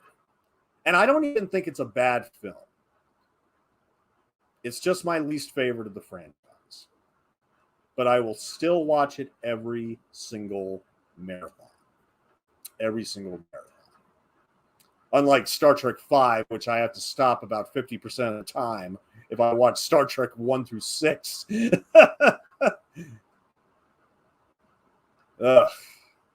And here again, I mean, you know, of course we got to quote unquote kill Chucky as we do in all these movies. You know, he's just going to come back, and we know he's going to come back. Although, I mean, that splatter is actually pretty good. I mean, I think, you know what? I wouldn't be surprised if, here again, in Child's Play 2, he's melted to just a giant pile of rubber. In this one, he's actually, you know, sliced to shreds. But it's very, very brief. They do slow it down a little bit, but it's, you know, I don't know. Here again, it's just not enough. Like everything else in Child's Play 3, it's just not enough for me as a fan.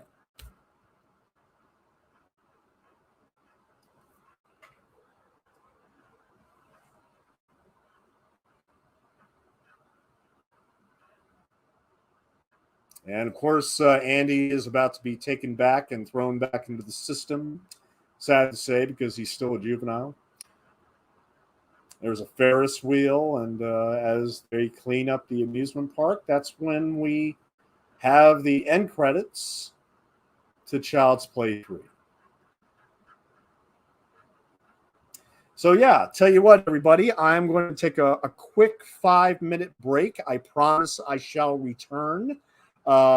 Please relax, chill, bring up your copies of Bride of Chucky, and I will be back in a moment.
Oh, wow.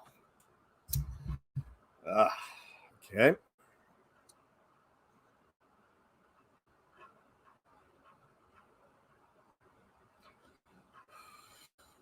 Getting properly prepared for this thing.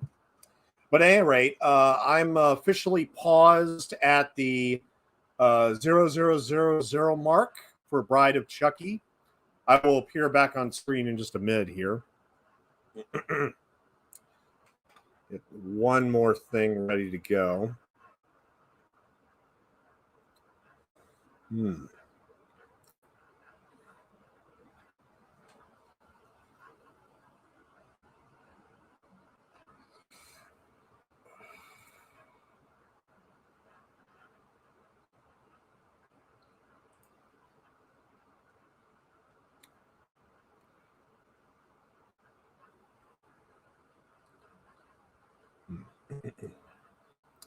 May I remind everybody that today is the 24th anniversary of Bride of Chucky. It came out on October 16th of 1998.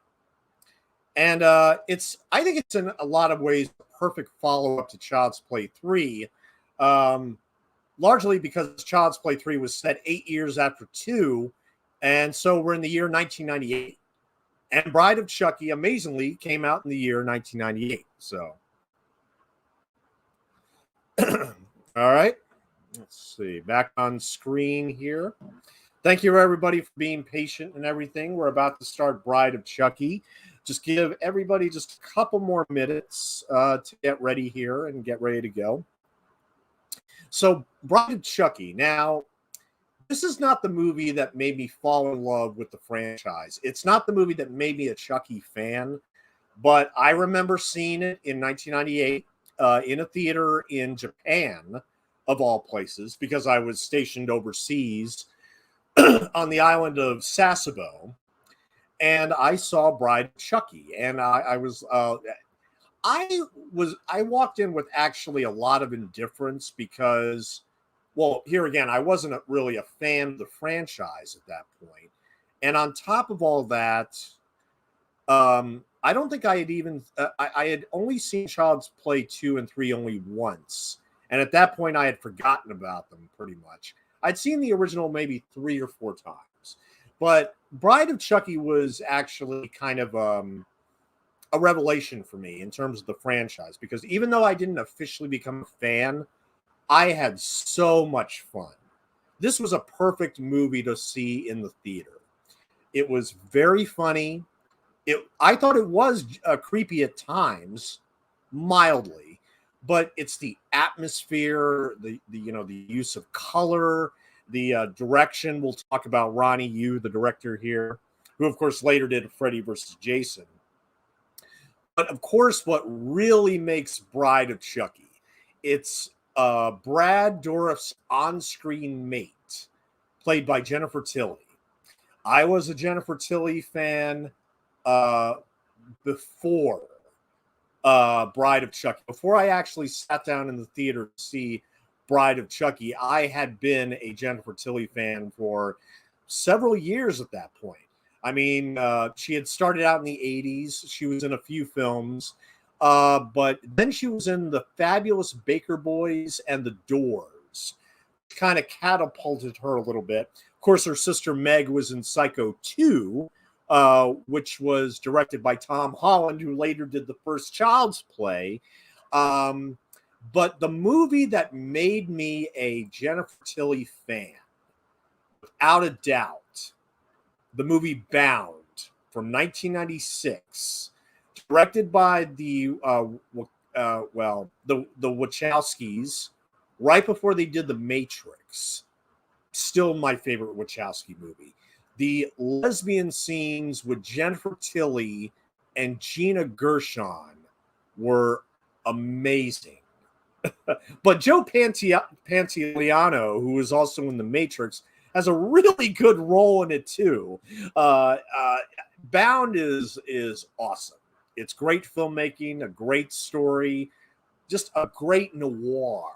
And it's one of those movies that I can think you can place it alongside the Coen brothers or even Paul Thomas Anderson is a legitimately great piece of work. If you haven't seen it yet, that is the movie that maybe a Jennifer Tilly fan.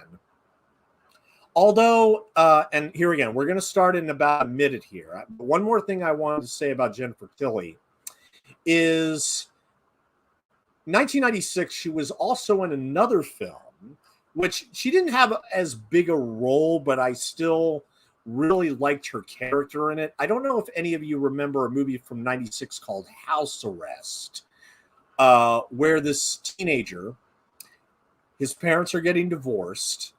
He doesn't like it. He doesn't accept it. So he decides to lock his parents in the basement, played by Jamie Lee Curtis and Kevin Pollak. He locks them in the basement so that they could work out their issues. Well, some of the other kids whose parents have difficulties love the idea and decide to throw their parents in the same damn basement. Well, sorry, my camera. Just wait a minute here. Oh, why am I having this issue now? Okay, sorry. I'm about to press play, but one more thing. Jennifer Tilly in House Arrest. She plays the mother of Jennifer Love Hewitt, of all people. And I will never forget when she appears at the top step of the basement. And she's about to go down, and they lock the door behind her, and she just looks down and because she acts a lot like a teenager, like her own daughter, and that embarrasses Jennifer Love Hewitt to no end. And she just looks downstairs and asks, "Is this a PTA meeting?" That was the excuse that the kids gave her to go down in the basement. And Jennifer Tilly is wonderful in that as well. I mean, there's a great moment where she explains how she quit smoking and everything, and how she always keeps like one cigarette in a bag, always to like put in front of her face and say, "Okay, who is more stronger, you or me?" And she just keeps it in a bag the whole time. And so, of course, there's a smoker down there dying for a cigarette, and she's like, "No, I can't give you the cigarette because it will ruin all the progress I've made." So anyway, but enough of that. But the point is that I adore Jennifer Tilly, and this film just made me an even bigger fan. So, okay. Just 1 second. Yeah. Let me. I'm going to send you the link on Twitter, Susan. Just 1 second here.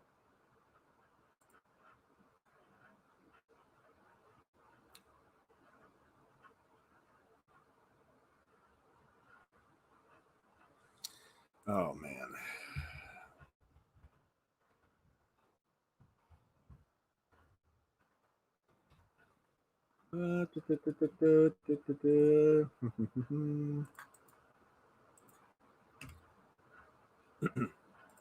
All right, go to your link, Susan, real quick. I just sent you the link, and okay, I'll give her just 1 more minute so she can jump on as well. So I'm glad I'm going to have somebody else to do this commentary with me.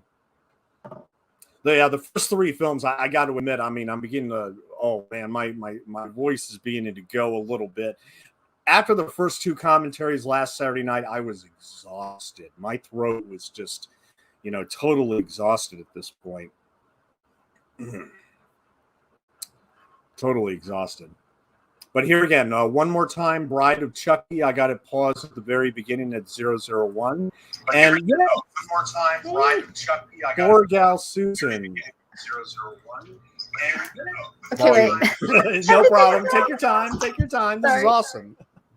Oh. Okay. Should I use earbuds? I forgot. Should I use earbuds? Is it echoing or anything? That's up to you. I honestly can hear you just fine. I mean, I'm pretty sure everybody in the chat can hear you just fine, but it's up to you. It's perfectly up to you. Let's see what. Okay. Okay, now I can hear you. Okay. Wonderful. You can hear me. Okay. Yeah. Wonderful. How have you been? Hanging in. What about you? I got my Chucky shirt on. Oh, that is awesome. That is so awesome. Do you have a Bride of Chucky all ready to go, or do you need a few? I do. I've got it right here. I'm on the 000 paused. Great. Well, you know what? I think that's a perfect time to get started here. So let me just one more adjustment here. Okay. On the count of 3, all right? Okay. Wonderful. On the count of 3, we'll press play. Count 3, 2, 1, and play.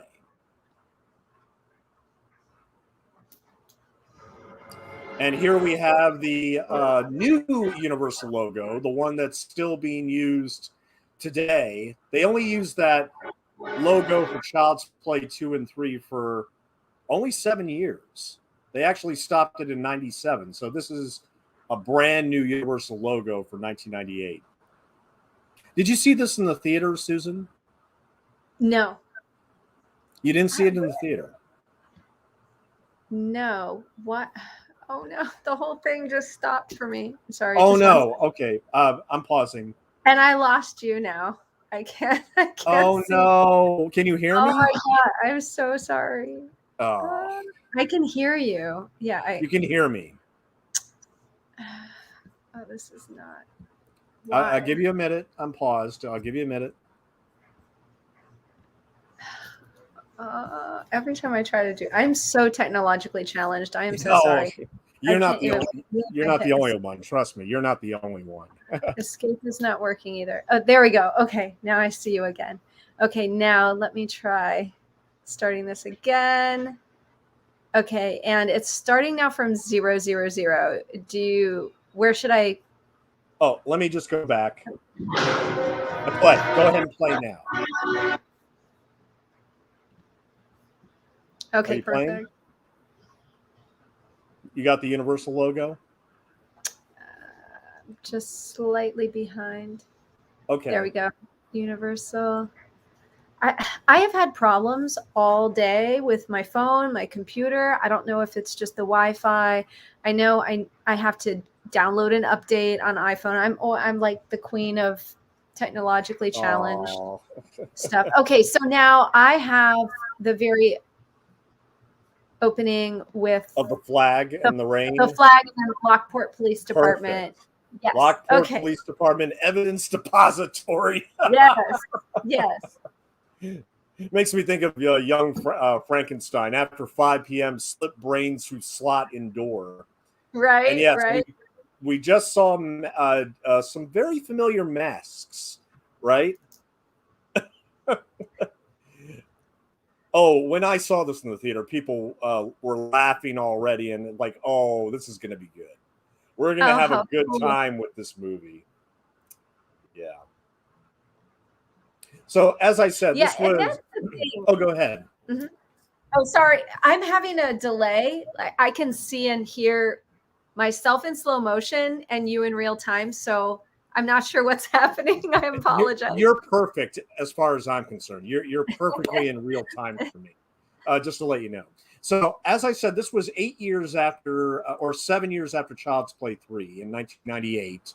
And Don Mancini, I mean, it's pretty obvious that he wrote this movie as a very loving homage to The Bride of Frankenstein, the 1934 horror classic with Boris Karloff.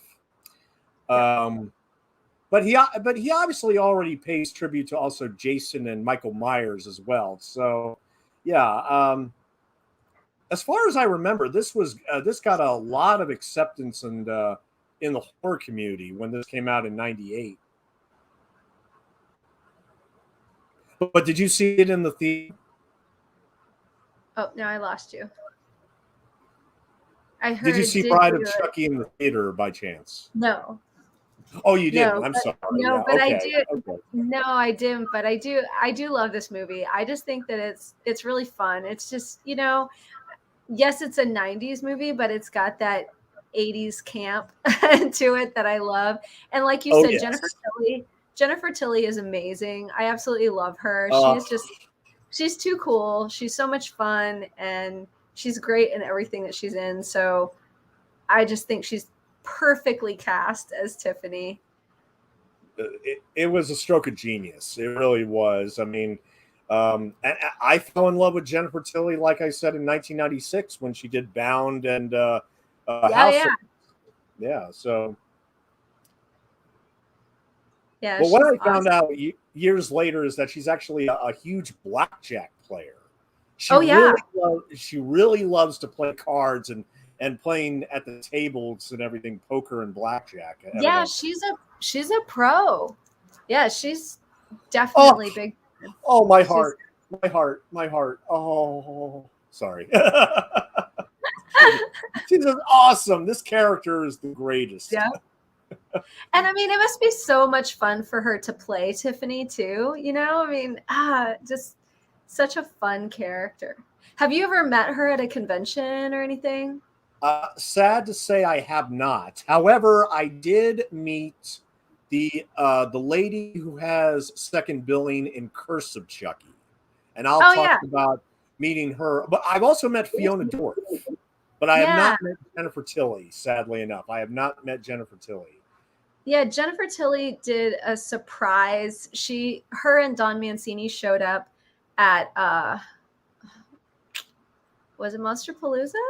I'm pretty sure it was Monsterpalooza in 2016, beginning of 2017, 2016. But so my bestie and I were there and we were so excited. He got her to autograph himself and got a tattoo. And she was just so cool. She signed Bride of Chucky poster. Her and Don Mancini were so much fun. They're just such cool people. Oh, And it's just to me, it's always refreshing when someone is just a really nice, down to earth, cool person in real life as well. It makes you feel validated for enjoying their work. You know what I mean? oh, It's like, absolutely. okay. Oh, opening title song performed by Rob Zombie. I have forgotten. Yeah, it's Living Dead Girl. It's one of my favorite. I love it. I love it. It's iconic. It's one of my favorite Rob Zombie. I'm a Rob Zombie music fan. Oh, I have mad respect that he did Halloween and everything. But I don't love his versions of Halloween. Like some people do. I mean, I think love they're the second okay. one. Yeah, I think they're okay, but I'm not a huge fan. But I do really love his music and his stage performances and that kind of thing.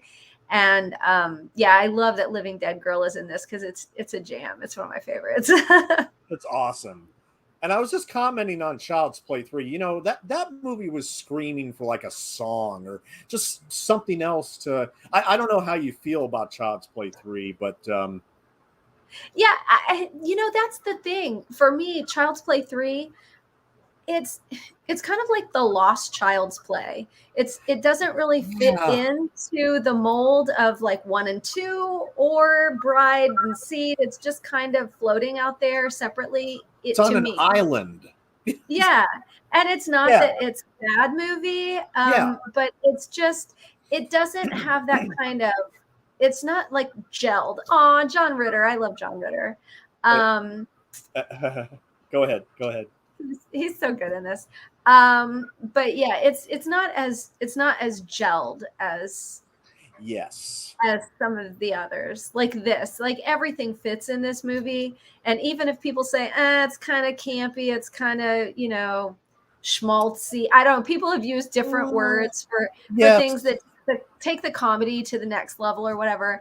But it's just a fun ride. I think I enjoy it. It's horror, but it's fun too. I mean, not that horror is not fun, but you know what I mean. It's just got that just really campy, fun vibe to it.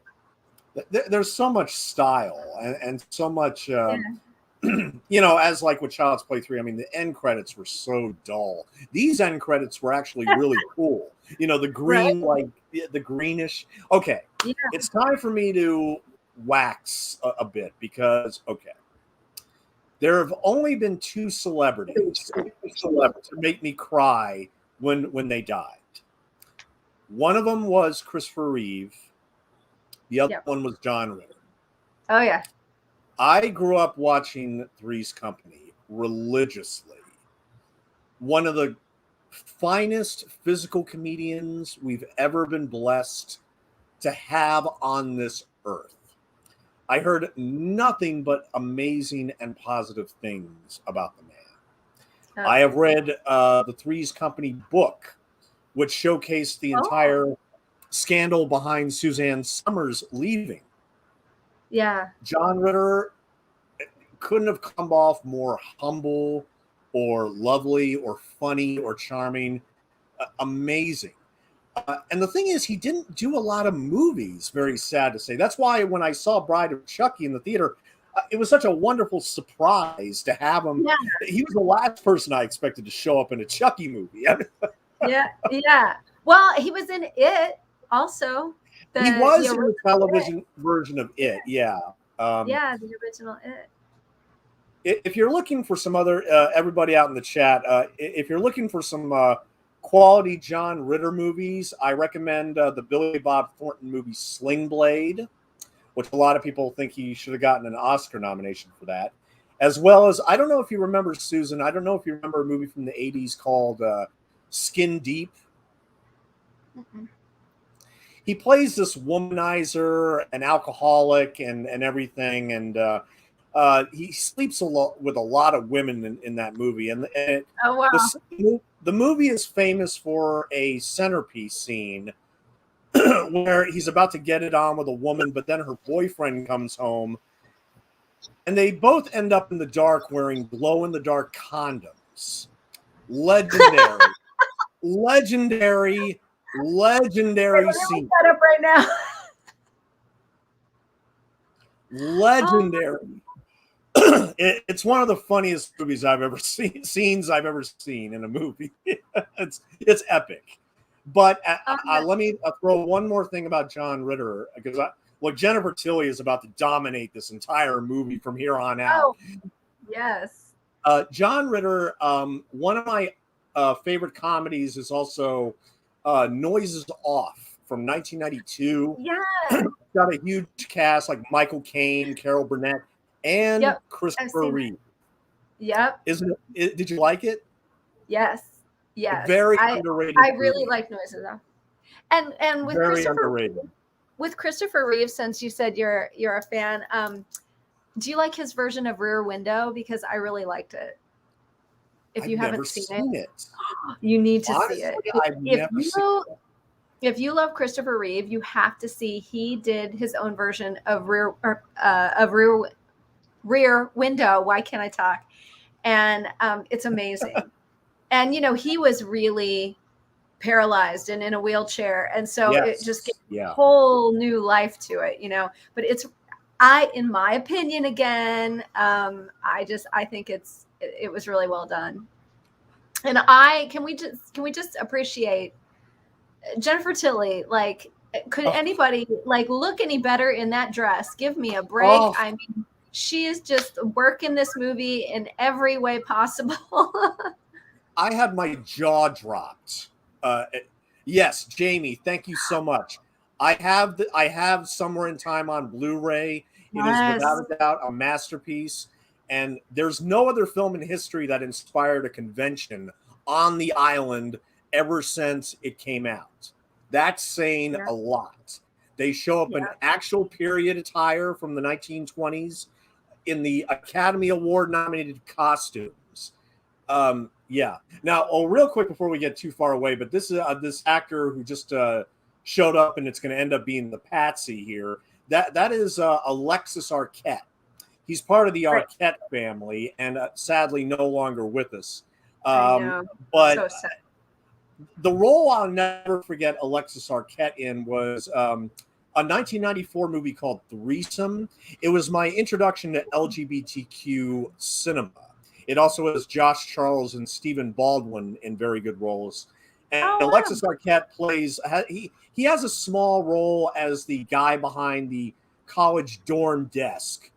Lobby lizard is what the term that they use. And he basically comments on the relationships and what's going on. When the protagonist walks in the beginning, Alexis Arquette obviously shows he's gay by saying, "Fresh meat," and the girl next to him says, "I saw him first." Get So, it?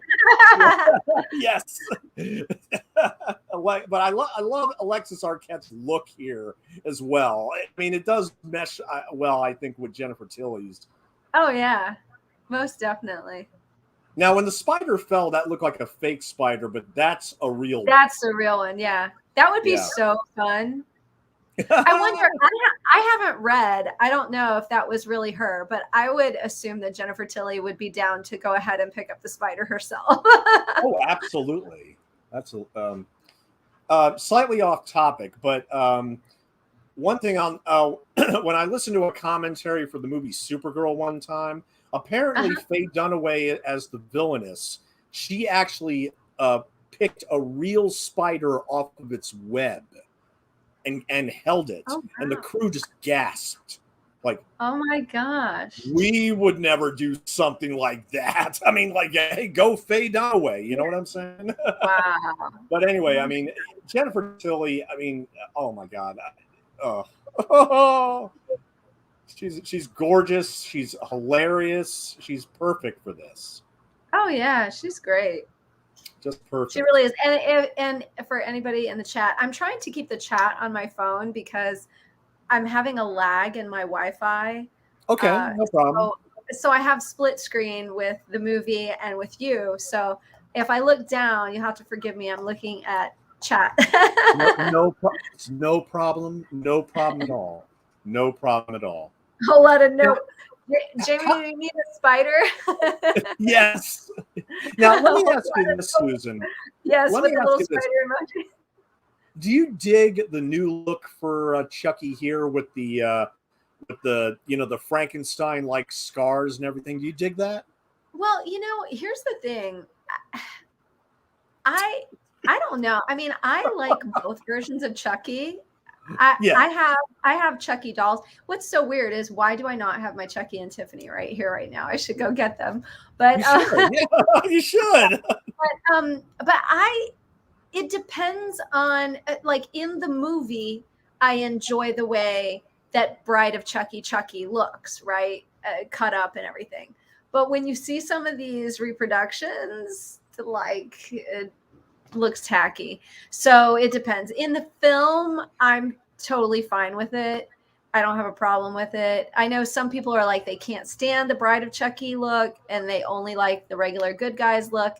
I think they're both creepy, so I'm okay with it. Yeah. Like, so many people have gotten creeped out by my Spirit Halloween Chucky doll. It's not even the full Trick or Treat Studios like big Mama Jamma one. This is just like the one that comes in the good guys box, but it's the more affordable, shall we say, version.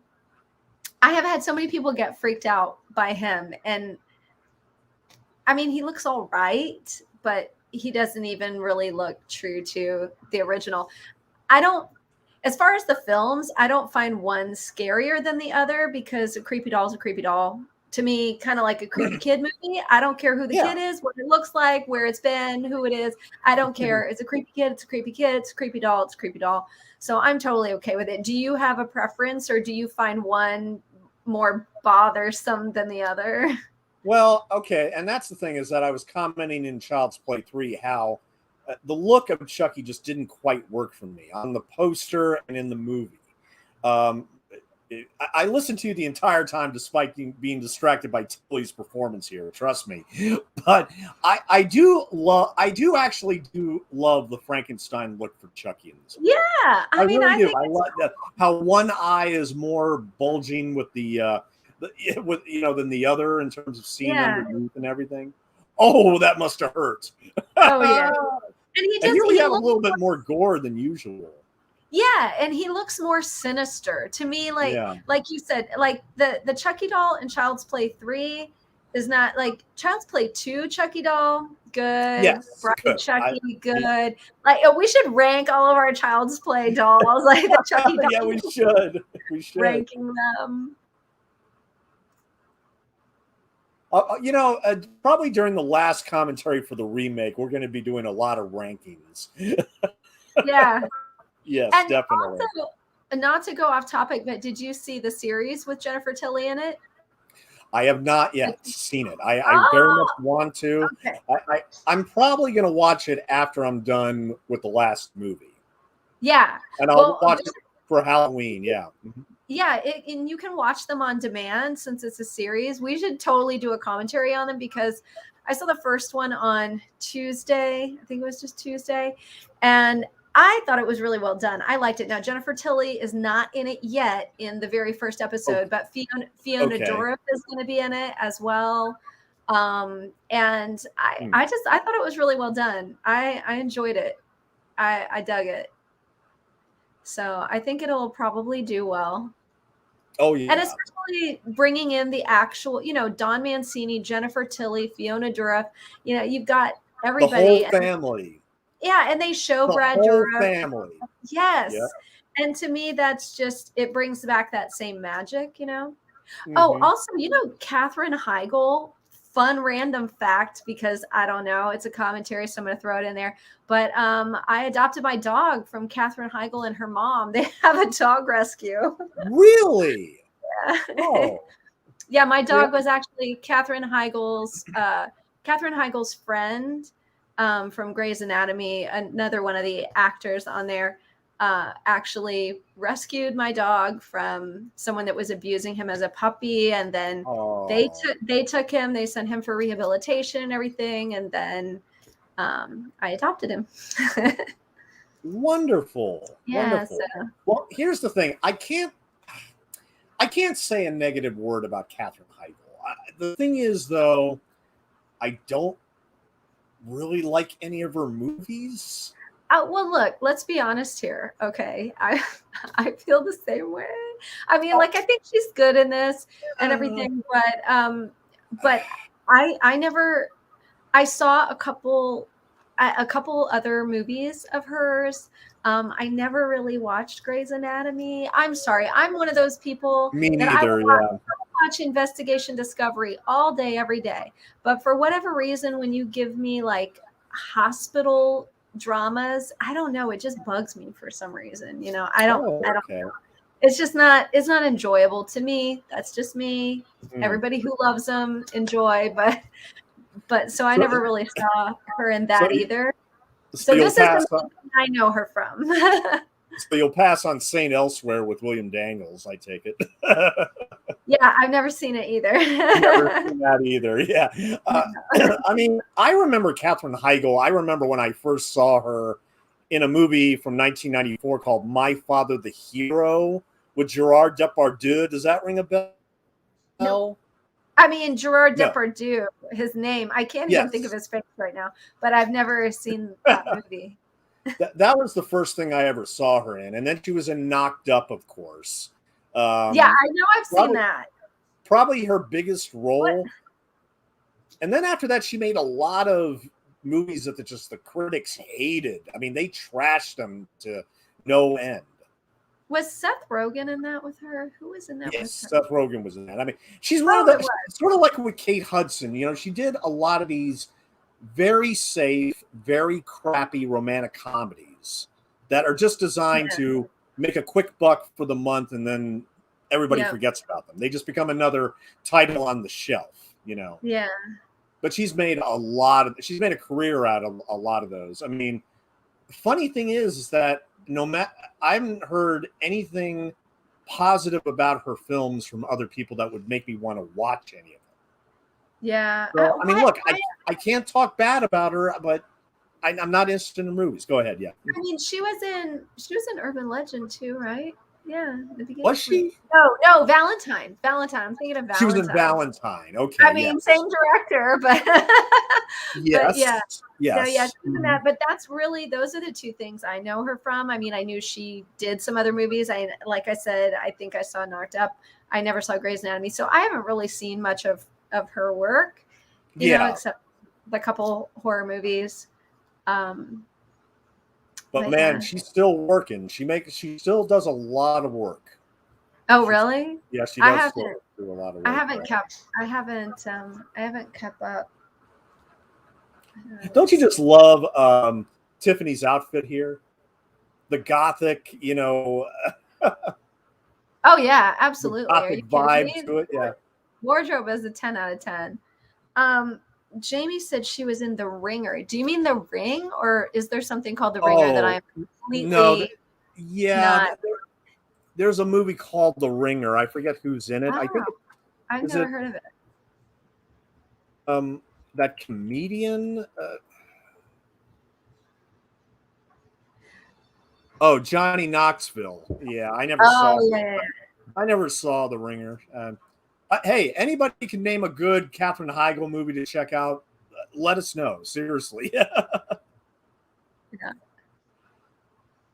Oh man, I do like Johnny Knoxville though. Oh yeah. Oh, Alexis Arquette, he nails it. Great turn by Alexis Arquette here. That had to be. And then I got to put it in the trunk now and get rid of the body. Yeah. I got to do all this. I mean,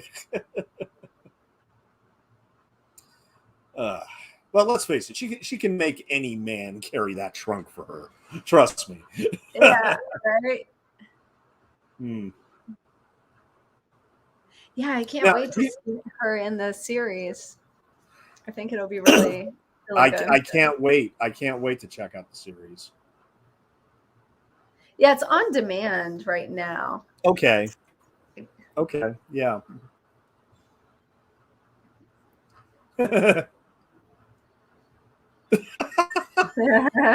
Yeah, and then just put the legs perfectly back in position. Yep. Get back into seduction mode here. He's like, what can I do? Now, who is this actor? Let me go back a bit. I don't know why I forget his name. I knew it, but I am going to pause myself for just 1 second because I need to go to someone to turn down their loud music. I'll be right back. No problem.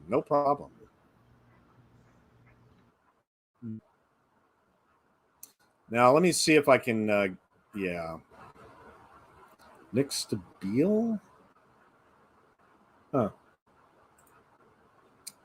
But so inappropriate. Okay. So inappropriate, but I can't help but laugh at it. Yeah, I mean, I don't know. I've never been compelled to check out any of her films just because I've never heard anything positive said about them. It's just the truth. I mean, she makes a lot of movies, and yet none of them are given any kind of real attention or praise or anything like that. But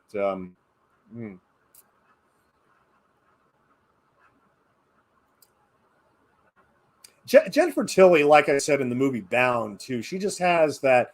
That femme fatale vibe down to a T. Somebody out of the 40s that was in noir at that time.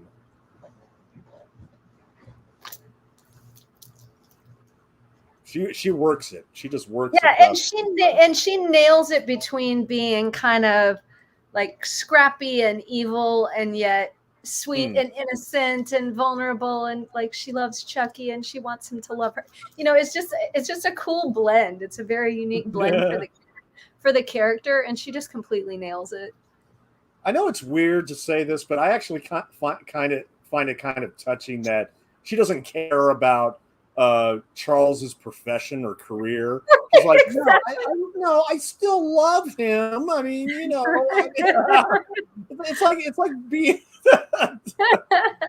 But hey, I mean, what like the not the Strangler, but who the Night Stalker? Like, what didn't he have like 100 female admirers or something? Oh, they all do. They all do. That's insane.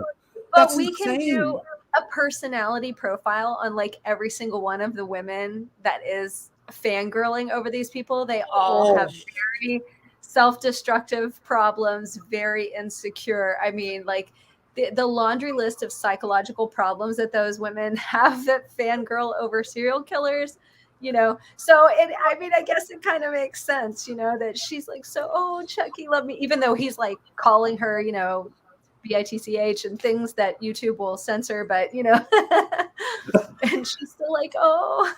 The first look of the doll when she lowers it into the cage, and his reaction, oh, it's priceless. Yep. It's just priceless. I have speaking of the doll, so this Tiffany doll. I've had this Tiffany doll for years. And I had it in a couple of videos in the back, and then people would say, oh, it moved and all of this. But here's the thing, like, honestly, I mean, I know this is not a high-end doll. I do have another Tiffany doll that looks more like Jennifer Tilly and actually, I think, talks, and it's Jennifer Tilly's voice and all of that. But for this one, it's like, come on, it really does. I just want to, like, do makeup and make it look more like her. But it's just fun to have like the prop replicas of the, killer doll, like, with the knife in her leg. I mean, it's just hilarious. Yes. It's down in the boot. I mean, what girl doesn't want a doll, that has a knife in her boot? I just, just a super old kid, basically. I don't know which way. I have a hard time getting used to being live and everything is reversed. So if I think it's this way, it's this way. So yeah. Okay, now she moves, what did she just put on the television here? Yes. Bride of Frankenstein. Yeah. She passed on Murder, She Wrote, which I watched every Sunday night growing up, to be perfectly honest. Murder, She Wrote, yeah. Angela Lansbury just turned 96. Did she? She just turned 96 years old. Yep. I remember hearing trivia about her that when she played Elvis's mom, she was literally like 2 years older than him or something. Mm-hmm. And then she played Elvis's mom, and she's like 2 years older. I'm like, that seems about right. But yeah, this whole Bride of Frankenstein scene and the tub and this, I mean, I love this scene. This is probably my favorite scene. It's just done so well. And it just really, it really leaves an imprint in your mind after you see this, the way they did this entire thing, the lighting, putting the movie in there, Bride of Frankenstein. I mean, it's just really cool. Like I said, it's both an elaborate homage, but it also takes the Chucky series in an entirely new and fun direction. Yeah. And I really appreciate that on multiple levels. Oh, no! And the TV in the bathtub, and that's what's going to kill Jennifer Tilly. But appropriate. I mean, electricity, and everything. Right. Exactly. But I love the bubbles too. That just adds to it. Right. Yeah, like he's celebrating. Yes.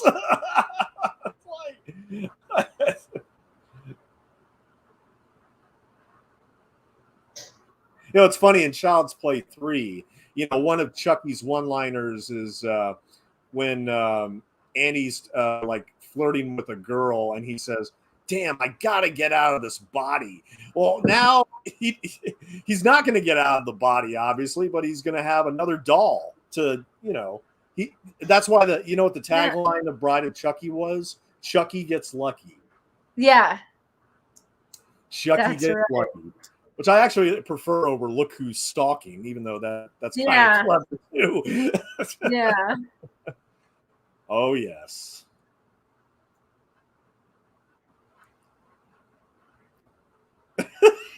It took a moment, but we finally have Tiffany in all her dollish glory. Yeah. Oh, yeah. I love the fact that she's not just okay with the doll as is. Like, she wants to make her changes. So realistic. Oh, yes. Oh, yes. Yes. Wait a minute. I forgot to put on the subtitles here real quick.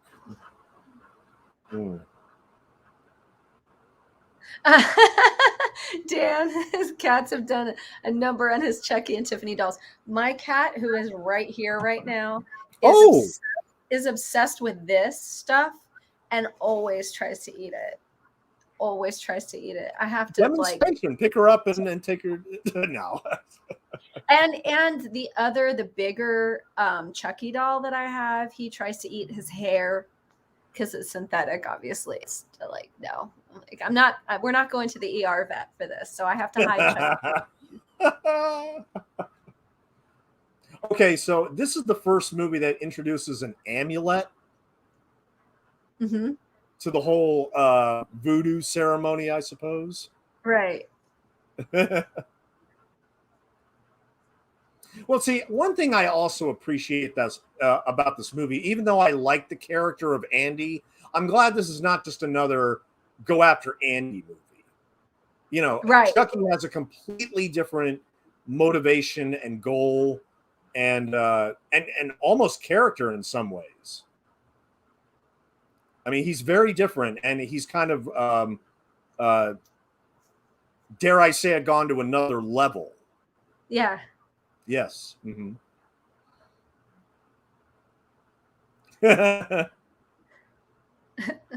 It is interesting seeing Katherine Heigl in this movie, though. I mean, yeah.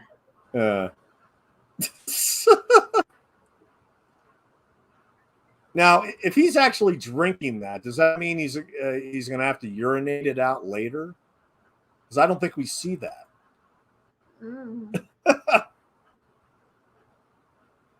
I'm always questioning, like, okay, does he feel pain? Does he not feel pain? I mean, you know, it's always a question I ask with almost every single movie because it tends to, I don't know, what, jump around, you think?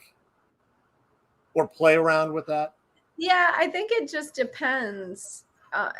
It seems like sometimes they take him in the way of yes, and sometimes no. I mean, it's kind of weird that way. Yes. Yeah, that is full-blown Tiffany mode right now there. It's Tiffany. He, of course, is turned on by it. He's like, yeah. Yes. Yes. Barbie, eat your heart out. I love that line. Yeah, a good friend of mine gave me the other Tiffany doll that looks like Jennifer Tilly and actually has her voice recordings in it.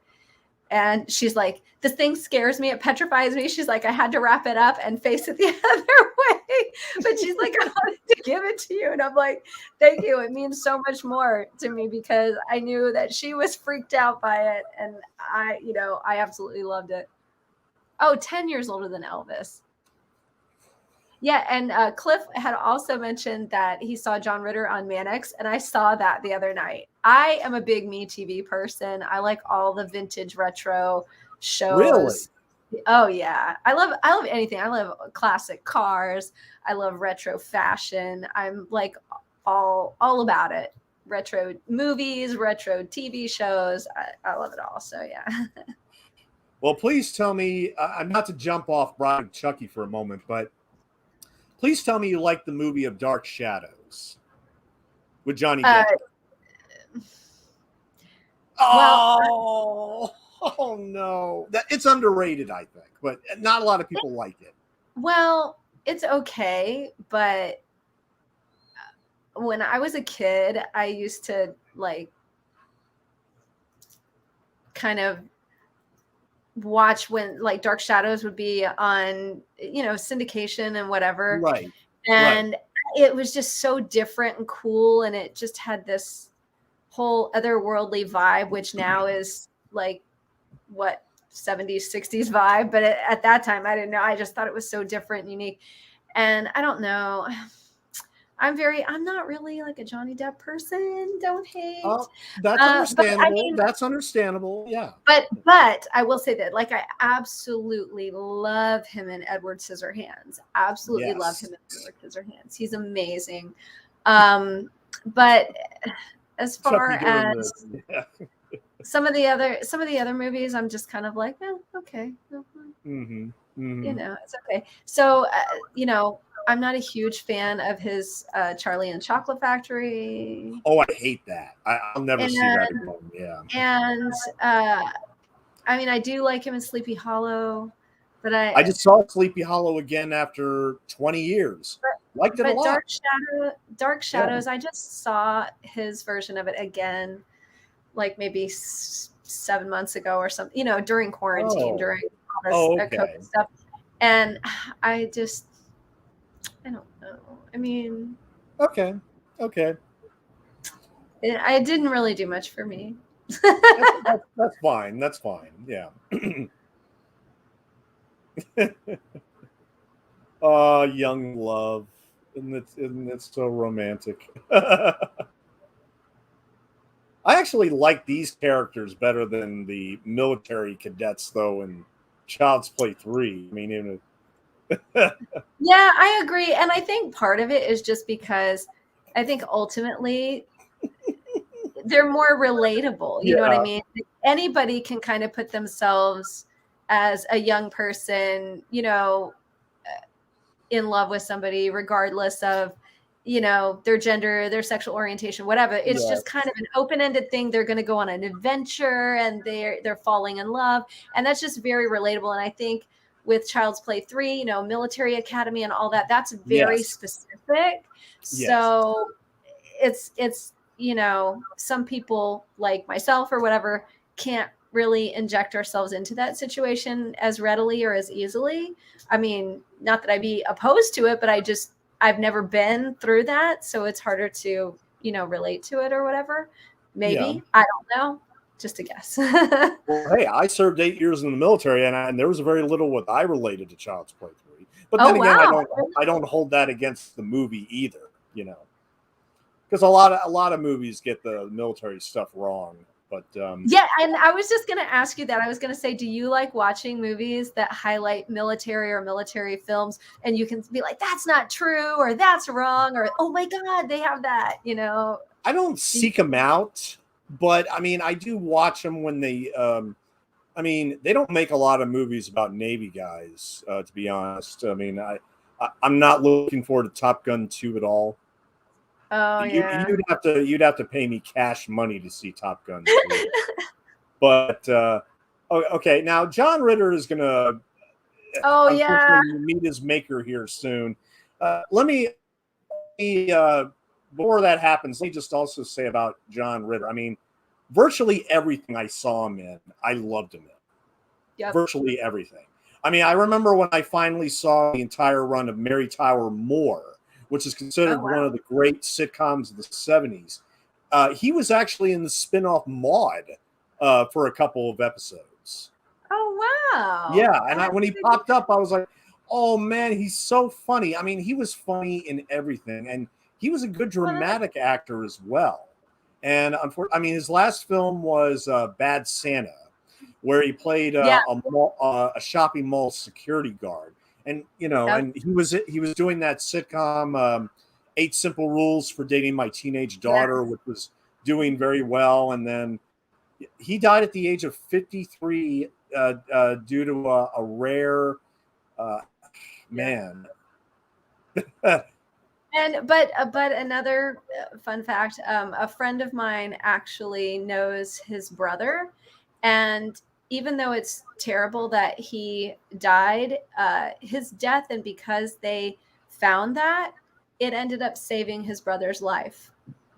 So that's kind of, so it's like even from beyond the grave, like he is doing good things, But I think he's amazing in everything I've seen him in. And I watched a long, maybe like an hour, 2-hour documentary on his life and all of his whole body of work and everything. And it was so cool. I was crying. I'm gonna cry. And locally, and locally here in LA, like so many people have met him and just said that he was just a really wonderful person. So it's just so sad. But he did a lot of amazing things, and like I said, even in his death, that ended up saving his brother's life too. So it's really cool. That's pretty incredible. Yeah, it's pretty incredible. And of course, his son Jason Ritter, is still acting and still doing work. And of course, after this, he did Freddy vs. Jason, directed by the same guy, Ronny Yu. Now, just real quick, I mean, because Ronny Yu doesn't have a a huge filmography. Let me just double check real quick. I mean, he came from Hong Kong, and a lot of his films are Hong Kong movies. But I think he did Warriors of Virtue, and that's what got him the gig for Bride of Chucky. And then after that, very little. I mean, but did you like Freddy versus Jason real quick? I do like it, but it's one of those things that I just like it separately. Does that make sense? Like, Yes, I know exactly I what you're. don't like it as a Friday the 13th movie or as a Nightmare on Elm Street movie. I like it as just Freddy versus Jason. When I'm in the mood for Freddy versus Jason, Yeah, I'm in the mood for it. So, yeah. I mean, I think there are some cool things in it. I think there's some things they could have done better as well, like with any movie, really. But there are certain movies that I tend to kind of compartmentalize as their own little entity. And I don't know whether it's just my excuse for liking them when most people don't or something. I don't know. But, I do like it, but I like it in its own pocket, so to speak. mm-hmm. And by the way, this is just, I have nothing against wine or anything, but this is just water. I'm just bougie. I like to drink everything. I like to drink everything out of a wine glass. It just makes me feel, I don't know, happier. It tastes better to me. I don't know, it's a thing. I just feel like I'm fancy because I've been at home for like 19 months or whatever it's been now. So yeah, it's a thing. Oh, and now Chucky and Tiffany are enjoying the weed that John Ritter planted in the pan. And John Ritter, at least his character gets a good creative death in this. That's everybody saw that reference. Yeah, everybody saw that. Why does that look so familiar? I mean, everybody but Bruce Campbell was in this movie. I mean, every horror icon except for Bruce Campbell is here, pretty much. Bruce Campbell, I love him so much. Yeah, I love these scenes. Unlike Child's Play 3, I love the scenes of the dolls just being dolls, and they do these little movements and these little gestures, that the human characters don't see. Those are my favorite moments in these movies. Because if you really think about it on paper, how many times are you going to have a very small doll taking down human after human, adult after adult after adult? I have a doll that I bought from a thrift store because my dumbass did it, and I'm not gonna lie, I have low key wondered if it's not haunted and maybe I should sell it or something. I don't know. I mean, do you like the Annabelle movies? The what? Oh, Annabelle. Okay, so let's see. Yes and no. I liked Annabelle Creation. The first Annabelle movie. Nah, I didn't really care for it. But I liked Annabelle Creation, and I liked Annabelle Comes Home. Oh, okay. So I'm kind of split on them. What about you? I haven't seen any of them, although I did watch very recently Lights Out, directed by David F. Sandberg, before he got the Annabelle movie, and I really liked Lights Out. So I mean, when I saw Conjuring, The Devil Made Me Do It, I think I'm done with that franchise. Okay, wait, hold on. Oh, yeah. Yeah, I didn't hate it. I just, enough Conjuring for me. Yeah, let's see, Conjuring 2, I think, is my favorite. That's a good one. I like Conjuring 2. Conjuring 2 is the one that's set in like the 60s, right? Yeah, in England in the 60s, yeah. Yeah, I like that. I like that one. Did I just see a dog give me the finger? Like the hell? Damn, this is good shit. Like, what?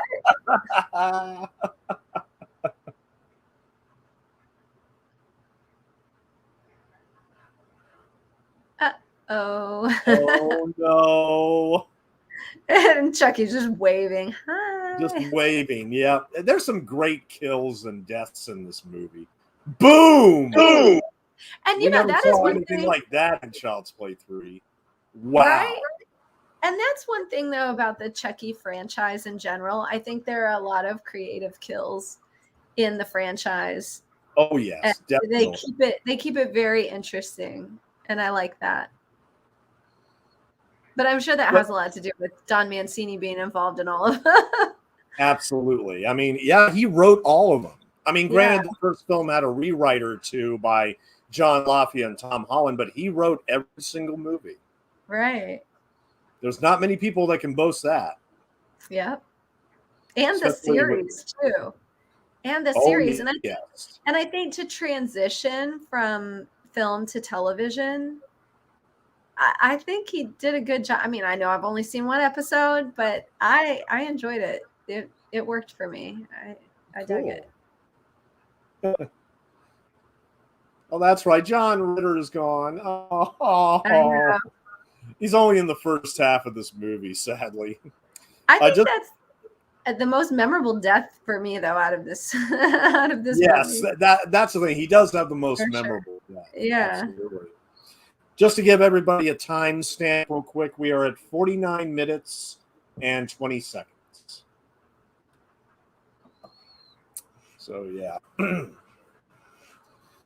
But, I mean, especially after Child's Play 3, this is just a wild, fun ride. And I just lean back, watch the movie, and enjoy Chucky and Tiffany do their thing. Yeah.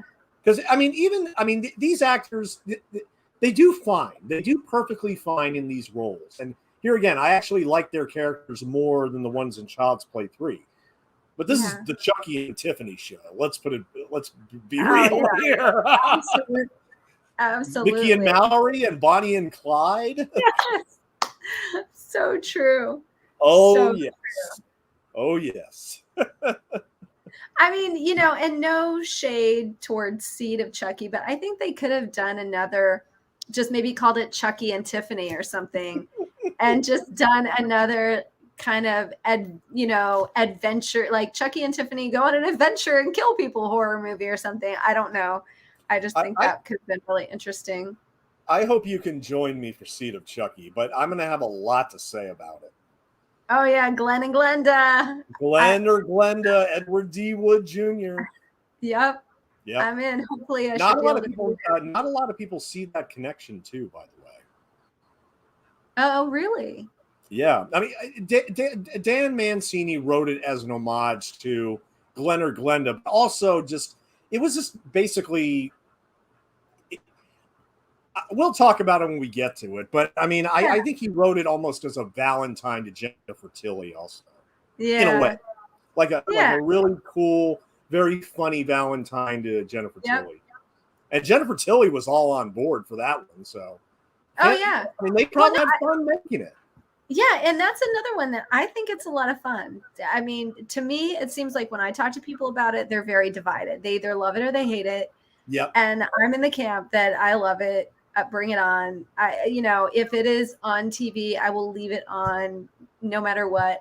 Christian, what's up? Christian, how you doing, man? We're at the 52-minute mark of Bride of Chucky. If you want to pop in, I mean, you may be working, but just to let you know, we're at the neon halo section. Yes, the neon halos section. Yes. Yeah, and with the guy that I still can't remember his name. Yeah. Oh, man. I still can't remember his name. It's killing me, to be honest. Nick Stabile? Is that it? I'm not sure. I think it may be Nick Stabile. Yeah. He does soap operas. Oh, yeah. That's probably why I didn't know who he was. You know what? I might as well, in this commentary, I might as well do a shout out to the lead puppeteers. I mean, even though there were a lot of puppeteers on this movie, the lead puppeteer for Chucky was Brock Winkless, and the lead puppeteer for Tiffany was Pamela Savetikanen. I think I got that name right. So, yeah. But yeah, I mean, there's a lot of animatronics in this movie. I mean, maybe more than the first 3 films combined. Dare I say it? I think I'm right about that. Yeah. They really put a lot into the animatronics and the effects here, and wonderful. Yep. And I just love the dialogue too. There's so much great dialogue between Chucky and Tiffany. Where Child's Play 3, I was like, can you give us another good line aside from "Don't fuck with the Chuck"? Right. You know, that was my whole thing. Yeah, great dialogue. Halloween Kills should take note. I know Christian will appreciate that comment. Yeah. Yeah, I loved Christian's ranking video that he put up over a week ago. I really liked it. Yeah, I have that on my still yet to watch. I've had an extremely crazy week. Yeah. Very out of left field week, so I'm a little behind on everything. Oh, here we go. Oh, I forgot about this almost. John Ritter. Yeah. He does have one more scene. He does have one more bit. Yeah. Yep.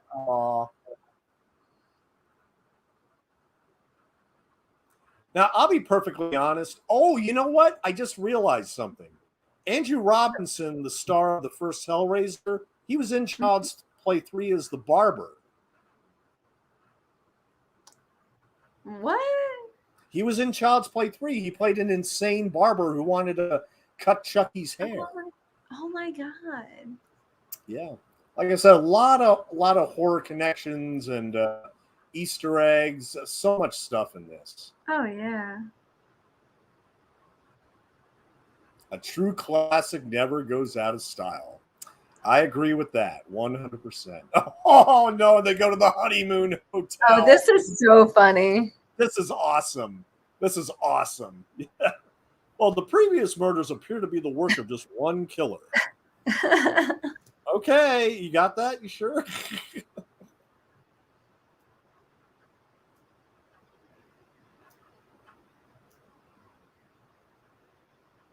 And see, that's the thing. It's like, I mean, I don't think in the previous movies there was a lot of news coverage of the killings and the stuff that was going on.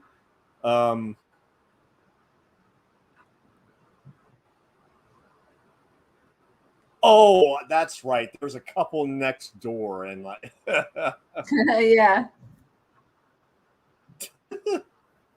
Nice underwear. Nice sleep shorts.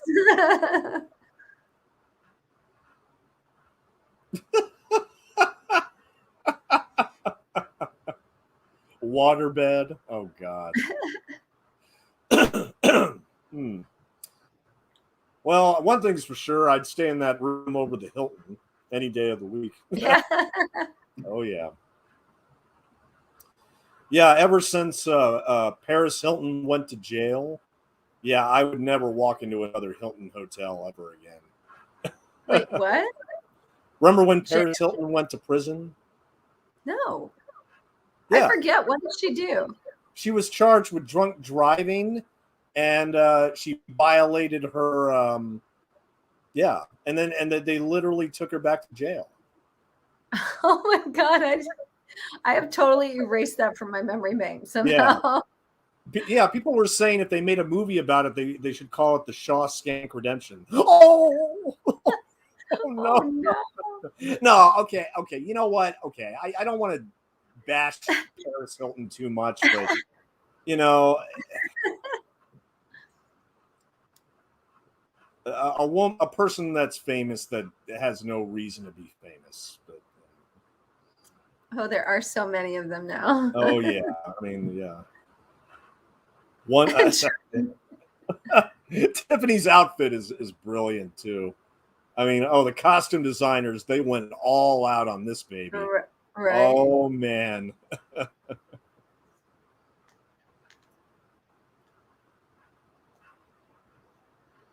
I've not seen them in any other movies, to be honest, though.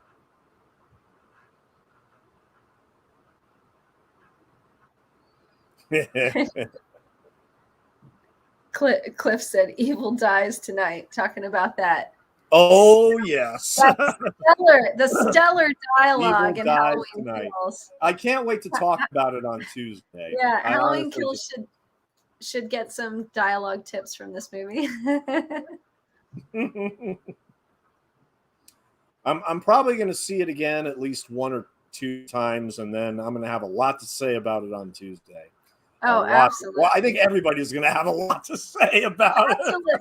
And that's the thing. It's so complex. You can't just say one thing and walk away. Like there are so many movies you can just one comment, good enough, and walk away. But to me, with this one, especially like if you're an OG fan, there are many layers, all of which I will have some sort of attitude about whether it's good or bad. This is one of the best kills in the movie. Woo!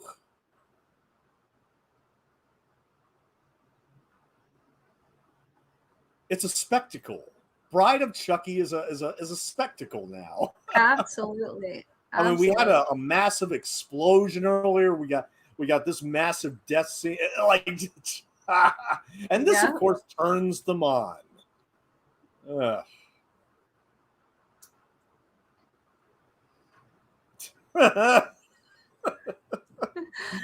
The whole theater loved this. I don't remember any like. I mean, that right there.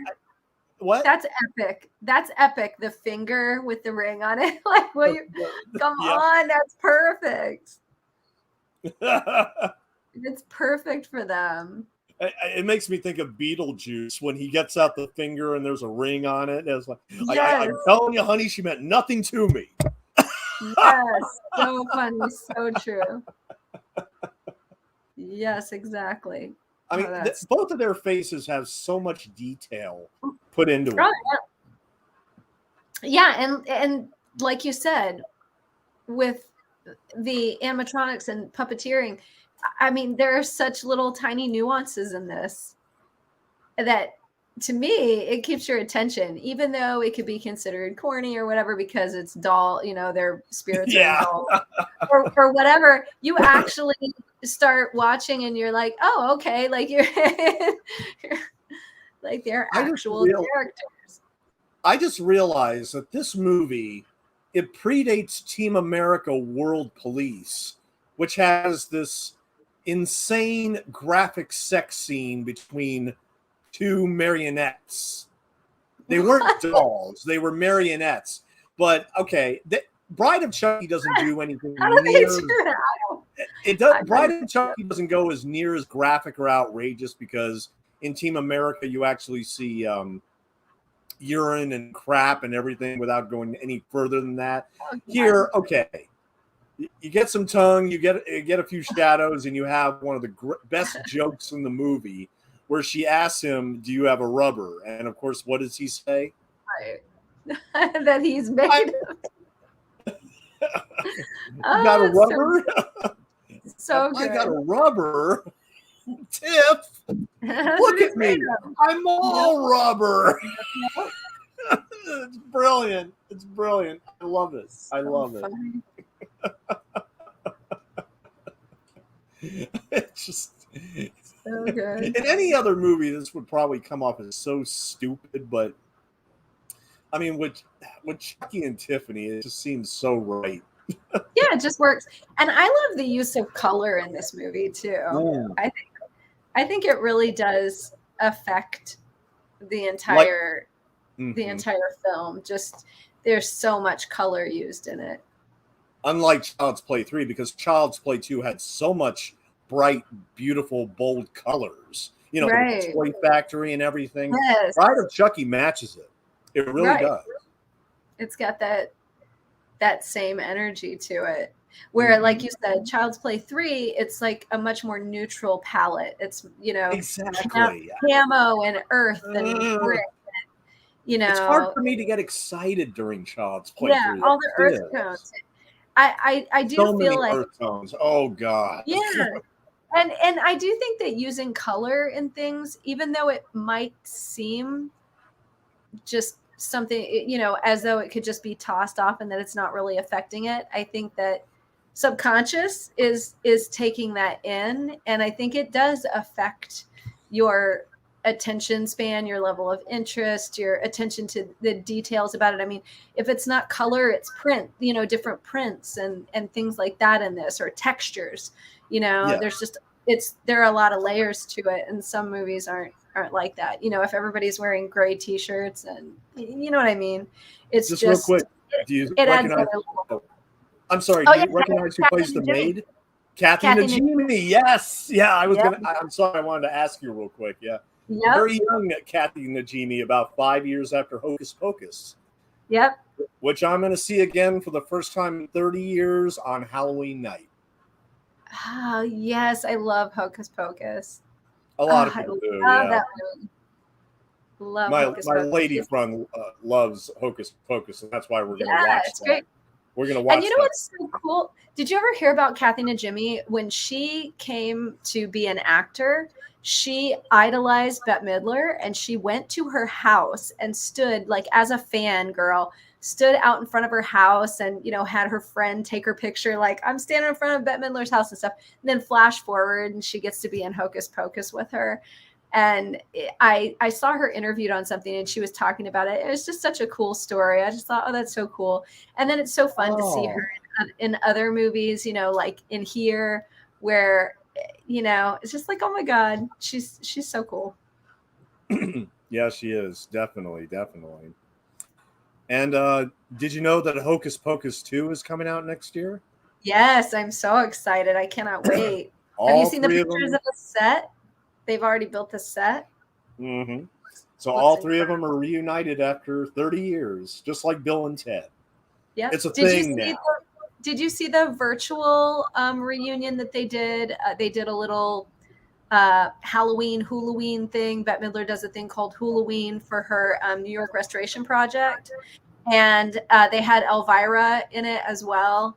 And it was live streamed last year because everybody was in quarantine right around Halloween, or was it on Halloween? I forget. But it was amazing. And they got back together and did this whole little thing. Jamie Lee Curtis showed up in it too. It was so cool. This is everything. I'm like, we've got everybody in Hocus Pocus, Elvira, Jamie Lee Curtis. Like, what else? Like, I'm good. We're great here. But yeah, it was really cool. And I think that's, that's when they kind of solidified that, hey, we'll do it if you guys will, if you guys will pay us, we'll do it.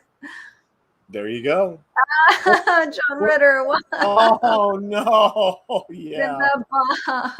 So he actually does have a few more scenes. He just, yeah. Yeah. He's got the post-mortem scene. Poor John Ritter. Yeah.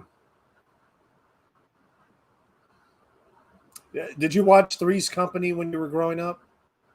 I watched it late at night. It would be like on syndication and that kind of thing. And I've watched it sometimes. I watch all the right now, the TV that's across the room has Star Trek on MeTV right now. So all these like Antenna TV, MeTV, Cozy TV, all these things that show like old retro stuff, I'm all over it. So yeah, I watch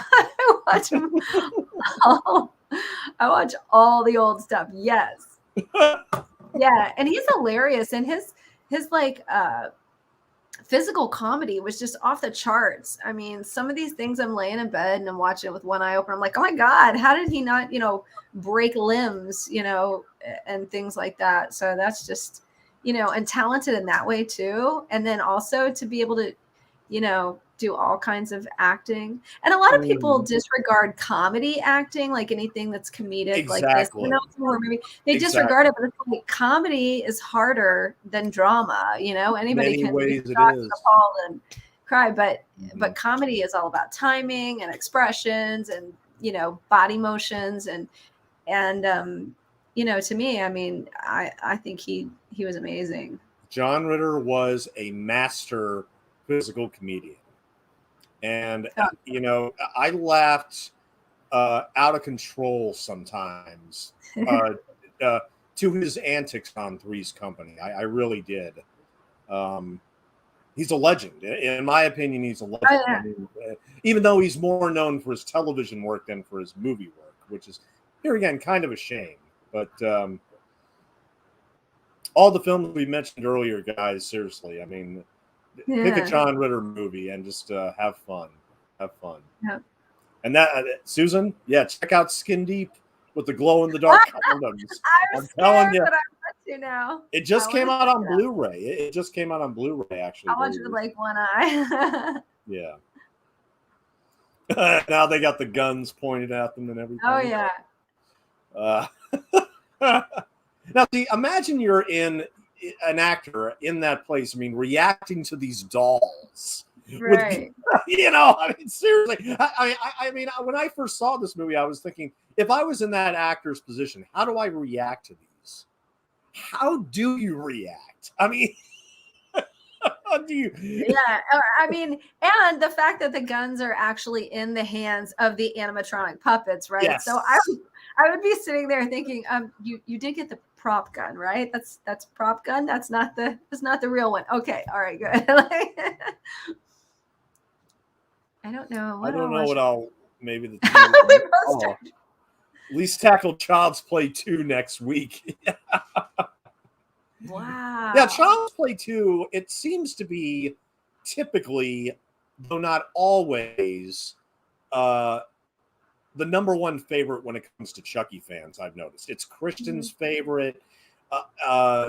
It's a lot of people I've seen on YouTube and elsewhere said, yeah, Child's Play 2 is their favorite. It's not my favorite, but I still love it just because I love this franchise. What's your favorite? My favorite is the one that made me a Chucky fan. We haven't gotten it to it yet, but I will give everybody a hint that I've met both lead actresses. Oh. Yeah. That's my favorite because it's the one that officially made me a Chucky fan. Even though I had so much fun watching Bride of Chucky in the theater, it's not like it compelled me to go back and watch the other movies. You know what I'm saying? Oh, wow. Yeah. Yeah. Mm-hmm. I enjoyed it a lot in the theater, and I've seen it. I saw it sporadically over the years since then, but it really wasn't until the movie I'm keeping a secret up until next week. The movie that made me a Chucky fan, I finally started watching all of them together. Oh, cool. Yes. But Bride is definitely one of my favorites, period. Just because of John Ritter and Jennifer Tilly and, the homages. I mean, the effects. I mean, it's all a really cool Chucky stew. I dig it every single time. Yeah, the cooking, the cookies. Can you imagine them both living in a house? Right. Or their own trailer park, maybe a doll-sized trailer park. Yeah, I would pay to see that movie. Yeah. Hilarious. Gives it a hint of the turbulent domestic life of Tiffany and Chucky. Yeah, like Chucky and Tiffany reality show. That would be interesting. I'd be down for that. I'd be totally down for that. That'd be so funny. For a man who can't even wash one fucking dish. Yeah. Yeah. It's like are these people, are they learning from them now? In some kind of subliminal way, like, oh no, we don't want to be like this. We don't want to argue like this. Exactly. Like, I have so much fun watching this. So, and man, the way they move the doll's face, the animatronics are just crazy. Like when Tiffany's face was just like, it's insane. Well, the thing is that the technology, of course, was a much higher caliber in the 7 years from the last movie. But also, this had a much higher budget. I think this had the biggest budget of all the Chucky movies at $25 million. Yeah. Wow. And it made 50. So, Okay, it made twice its money. That's actually Yeah, not bad, but that's good. I wish it had done better. I really wish it had done like Freddy versus Jason Yeah. better. You know what I'm saying? That would have been cool. Well, it seems like so many horror movies that are kind of, some of them, they aren't as well received at the beginning, and Oh then yeah, all of a sudden they get a huge cult following after, and they become really, really popular. It just seems like that happens so much. So you're gonna a wonder, lot. Yeah. are there residual checks maybe even better than some of the original? Because they're constantly playing somewhere, and Mhm. everybody loves them even more now. So Pick any John Carpenter movie aside from Halloween, and that's an example right yeah, there. yeah. Very briefly off topic, but I wanted to mention all John Carpenter fans out there. Check out Red Letter Media's 3-part review where they rank all of the John Carpenter movies. Oh wow. Very, very interesting. Their number ones, one shows Big Trouble in Little China, and the other one shows The Thing. And I would have guessed that they would say The Thing, but I yeah, love that definitely they The Thing. also said Big Trouble in Little China, because I love Yeah. that movie too. My top 3 Carpenter: The Thing, Halloween, and Starman. And I think Starman is his most underrated, period. Oh yeah. I adore Starman. Yeah, it's really good.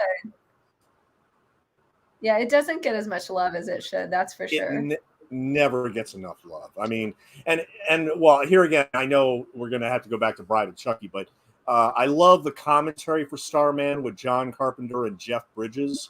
Great commentary that's on the Blu-ray. And Jeff Bridges, noted near the end of the commentary, look, this was your attempt at making a genuine, heart-racing love story between two very different people. And it's like, okay, you tried it with The Thing in terms of horror remakes, didn't do well, and you tried it with Starman after the success of E.T. You just can't win. You can't win. You can't win. Yeah, like what do you do? Like it's E.T. What do you like? What do you do? What can you do? And hey, I prefer Starman to E.T. Oh, 1,000%. 1,000%. Now, see, and I'm like, John Carpenter is my favorite horror director, and I love it, but E.T., I'm telling you, I don't know, E.T. has my heart. Like, I understand. I don't hate it. I don't have a heart for it.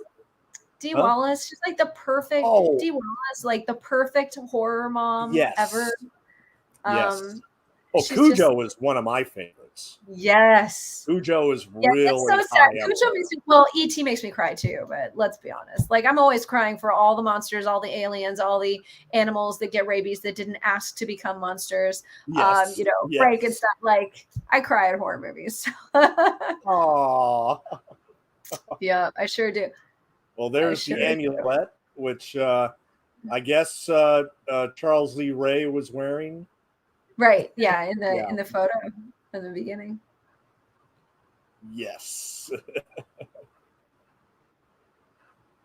Yeah. Here's the weird thing. I mean, I don't know if you would agree with me or not, but yeah, about Bride of Chucky, I love about 75 minutes of it. The ending, I think it drags a little bit at the end.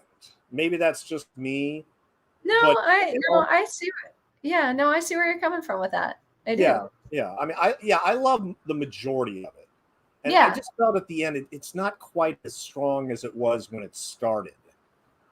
Right. Even though it's pretty cool seeing a burnt Tiffany. I mean, right. Yeah. But yeah, I know what you mean. It kind of, it like has like, why am I saying like so many times? I'm sorry. I guess this is like, but at the beginning, it has a lot of momentum, and it does seem like there's kind of a slowing of the momentum throughout, off and on, just, I mean, it's still progressing. It's still moving at a good pace, but there's just since I guess because it started with such momentum, Yes. that you kind of notice that it's not necessarily, it's kind of Mhm. like the person who is on time every day. Everyone notices when they're 1 minute late, and the person that's always perpetually late, nobody even notices when they're a half an hour late, right? So I mean, I think it's kind of one of those things where, you can't win, but starting out with such good pacing and momentum, I think that it does kind of slow a bit. Then it kind of picks up. Then it kind of, goes back and forth. So, yeah, I agree. I mean, once they reach the graveyard, that's when it starts to trickle off. I mean, like I said, I love the little domestic stuff that they had, like Right. a glimpse if they were actually living together. I mean, I'd like to see a series of that, like you said. Yeah. Yeah, that's what I said. They could have done another Chucky and Tiffany movie between this one and Seed. They could have done like that whole like they're married, like you said, like Bonnie and Clyde, like that kind of situation. Yes. They could have done that movie in between Bride of Chucky and Seed of Chucky. That would have been awesome. I think that's the disappointment that a lot of people have with Seed of Chucky. Like, you could have done anything and you did this. I think that's a lot of reaction, typically of Seed of Chucky. But and like I said, we'll talk about that next week. And I'm gonna have to rewatch Glenn or Glenda with Bela Lugosi for that. Yes. Okay, I love this though. I do too. Yeah. I do too. It looks good. Mm-hmm.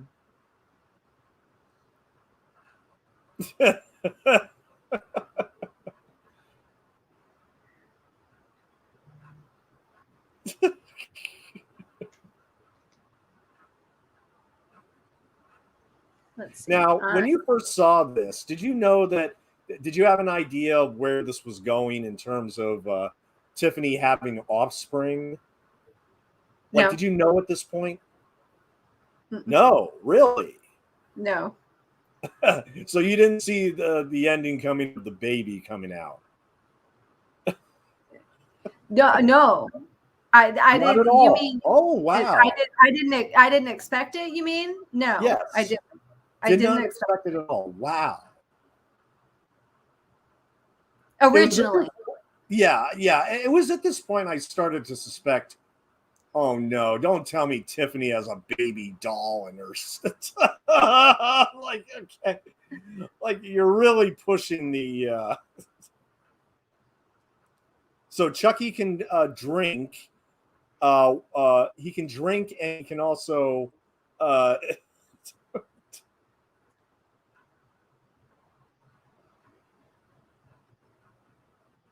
Okay, now I think in that shot, I think that's a little person. I think that's right. Ed Gale Yeah, again. an actual actor. Yeah, so they actually brought Ed Gale back for all the other movies, which is pretty cool.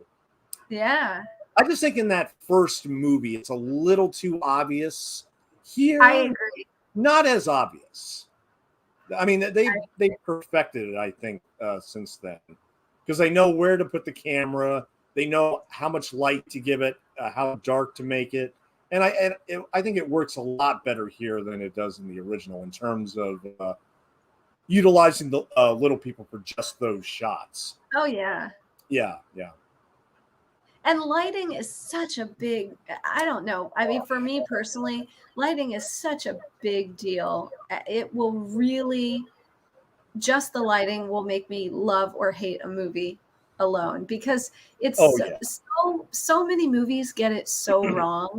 And then you look at it and you think, oh, if they would just fix the lighting in this scene or that scene or the whole movie or whatever, it would just make it a completely different experience.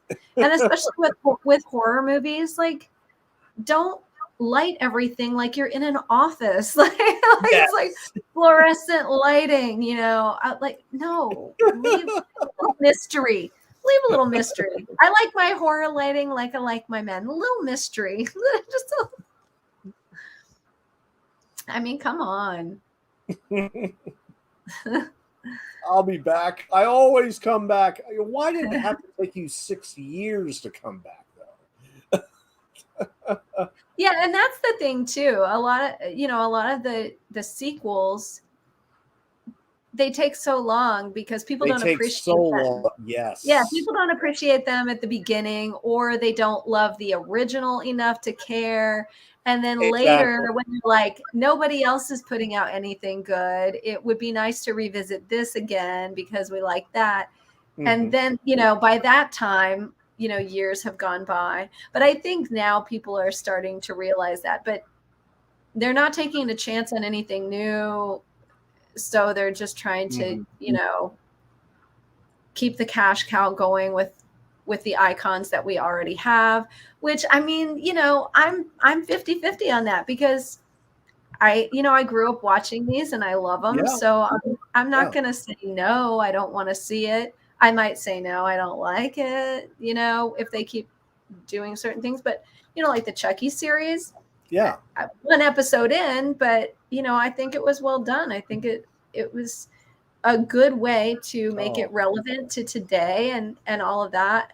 But again, like this movie, I think this movie is still relevant today. That they did a good job with kind of not pigeonholing it into a certain time period or into a certain anything. You know what I mean? It's like young guy, young girl, going in this little adventure. So it could really be anytime, anywhere, with the Mhm. exception of, you know, technology changing.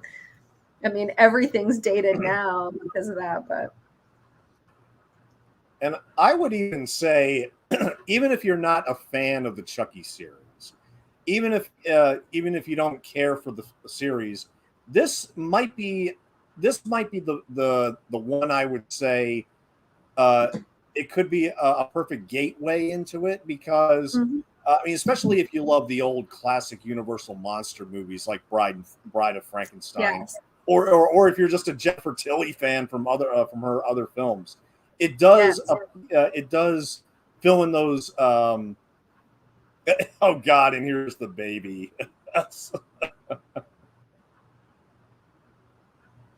Okay, that's a little. Oh, that's a bit horrifying. That's a little. Yep. It's alive and Yep. literally jumps in front of his face and then Oh my fade out. God, that is so It's Alive. Now, this is what's weird. I saw It's Alive on television. I forget what it was on, but it was just like 4 nights ago or something like that, right? Mm-hmm. I swore that was an 80s movie. I swore that was an 80s movie. I really thought that was an 80s movie. And it was a 70s movie. 74 came out the I same year as Black Christmas and Texas Chainsaw. Yep. I mean, I saw it on, like HBO or something, right? So I never knew, but I really thought it was an 80s movie. I did. And then when I saw it, and what's so funny is that my mom called me, right? My mom's like, honey, have you ever seen this movie called It's Alive? Like it's a horror Mm-hmm. movie and it's coming on this channel. And so I thought you might want to know. I think I'm gonna watch it. And I'm like, okay, cool. And so I told her, I said, call me after, or if you bail on it, call me. So she doesn't call, The movie's over. She calls me. She's like, I sat there the entire time with my jaw hanging open and my eyes wide. She's like, this is the weirdest movie I've ever seen. And I said, yep. I said, yeah, Oh, I mean, definitely. But that is like with the little like fang, not really vampire teeth, but not really yeah. monster teeth either kind of thing. It was very It's Alive, baby. Oh, yes. I wouldn't be surprised if, I mean, considering all the other horror references in this movie, Yep. there are references galore. I mean, I Yep. wouldn't be surprised if he was inspired by It's Alive for that finale. Well, I mean, when you But see that movie, like that's a movie you cannot unsee. That movie is weird and it's effed mhm. up and it's strange. And the one guy's like in these random blue pajamas, like for the whole almost the whole entire movie. Like you can't Mm, it sticks with you. That creepy baby. For anyone who has not seen it, just Google images, It's Alive. definitely. I That's totally all thought you it was have to like do. 84. I That's totally thought all it was you like have to do. 84. Yeah. It's like a 70s movie. An entire decade off with a movie. Oh well. And I like all the songs in this movie too. like the Alice Cooper song that opens everything up. We're gonna have all the songs listed in a minute, but visual effects and 3D animation by Perpetual Motion Pictures, and visual effects by Nerve Effects Incorporated. Yeah, I mean, I like staying through credits when I go to the movies. Oh, I do too. Yeah. I can't stand it when I can't see the credits. I want to see them.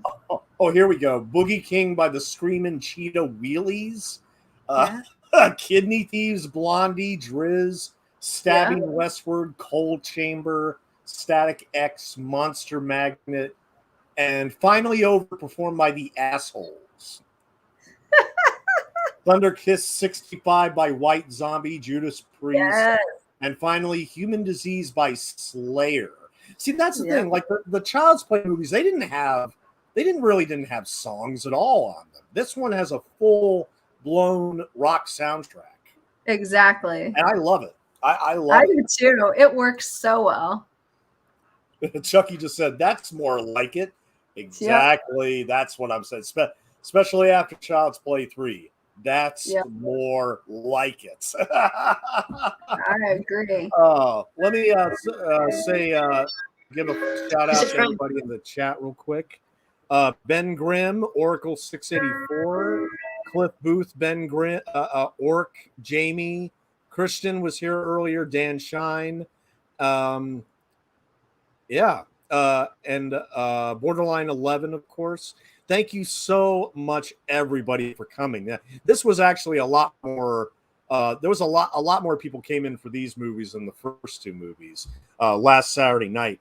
But just to let everybody know, next Saturday night at 10 p.m., right here on my channel, it will be Seed of Chucky from 2004, and then finally Curse of Chucky from 2013, which is kind of a reshaping of the franchise that Don Mancini went after.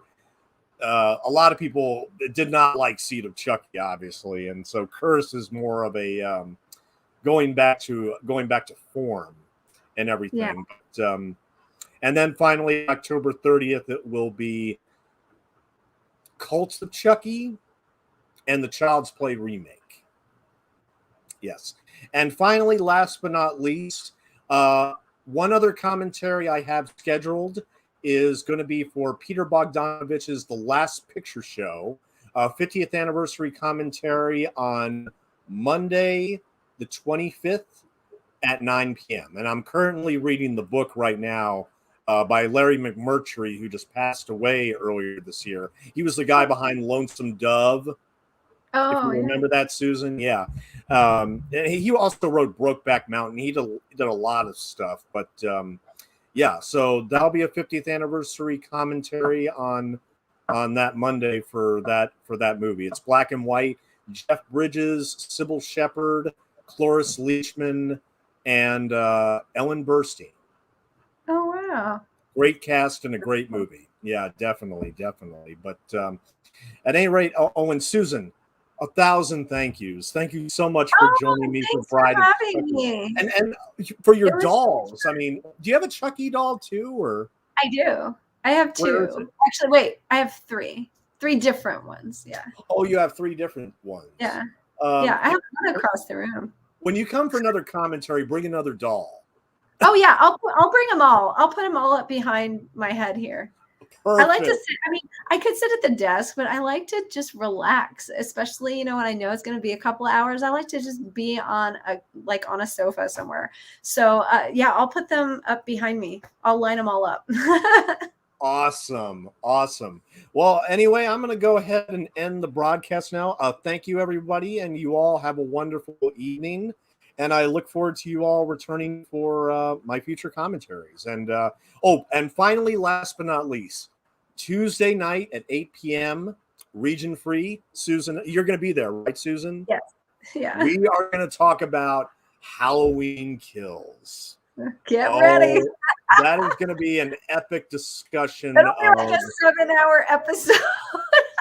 You know what? I'm going to tell Piz straight up. I'm going to tell him at the beginning of the episode, let this one go. Yeah, we're going to be here a while. No limit. chair. no time limit. Let's just keep going until we're done. Let's And I exhaust truly- the hell out of this thing. And Stone, don't you think? I truly think that there is literally going to be every opinion represented. Like every possible opinion you could have on this movie will be represented. So they will all be 1,000 degrees different. Every single one of them. Yep. Oh, yes. But anyway, thank you for joining us, folks, and you all have a good night. Have a good night, everybody. Thank you for joining us. Stone.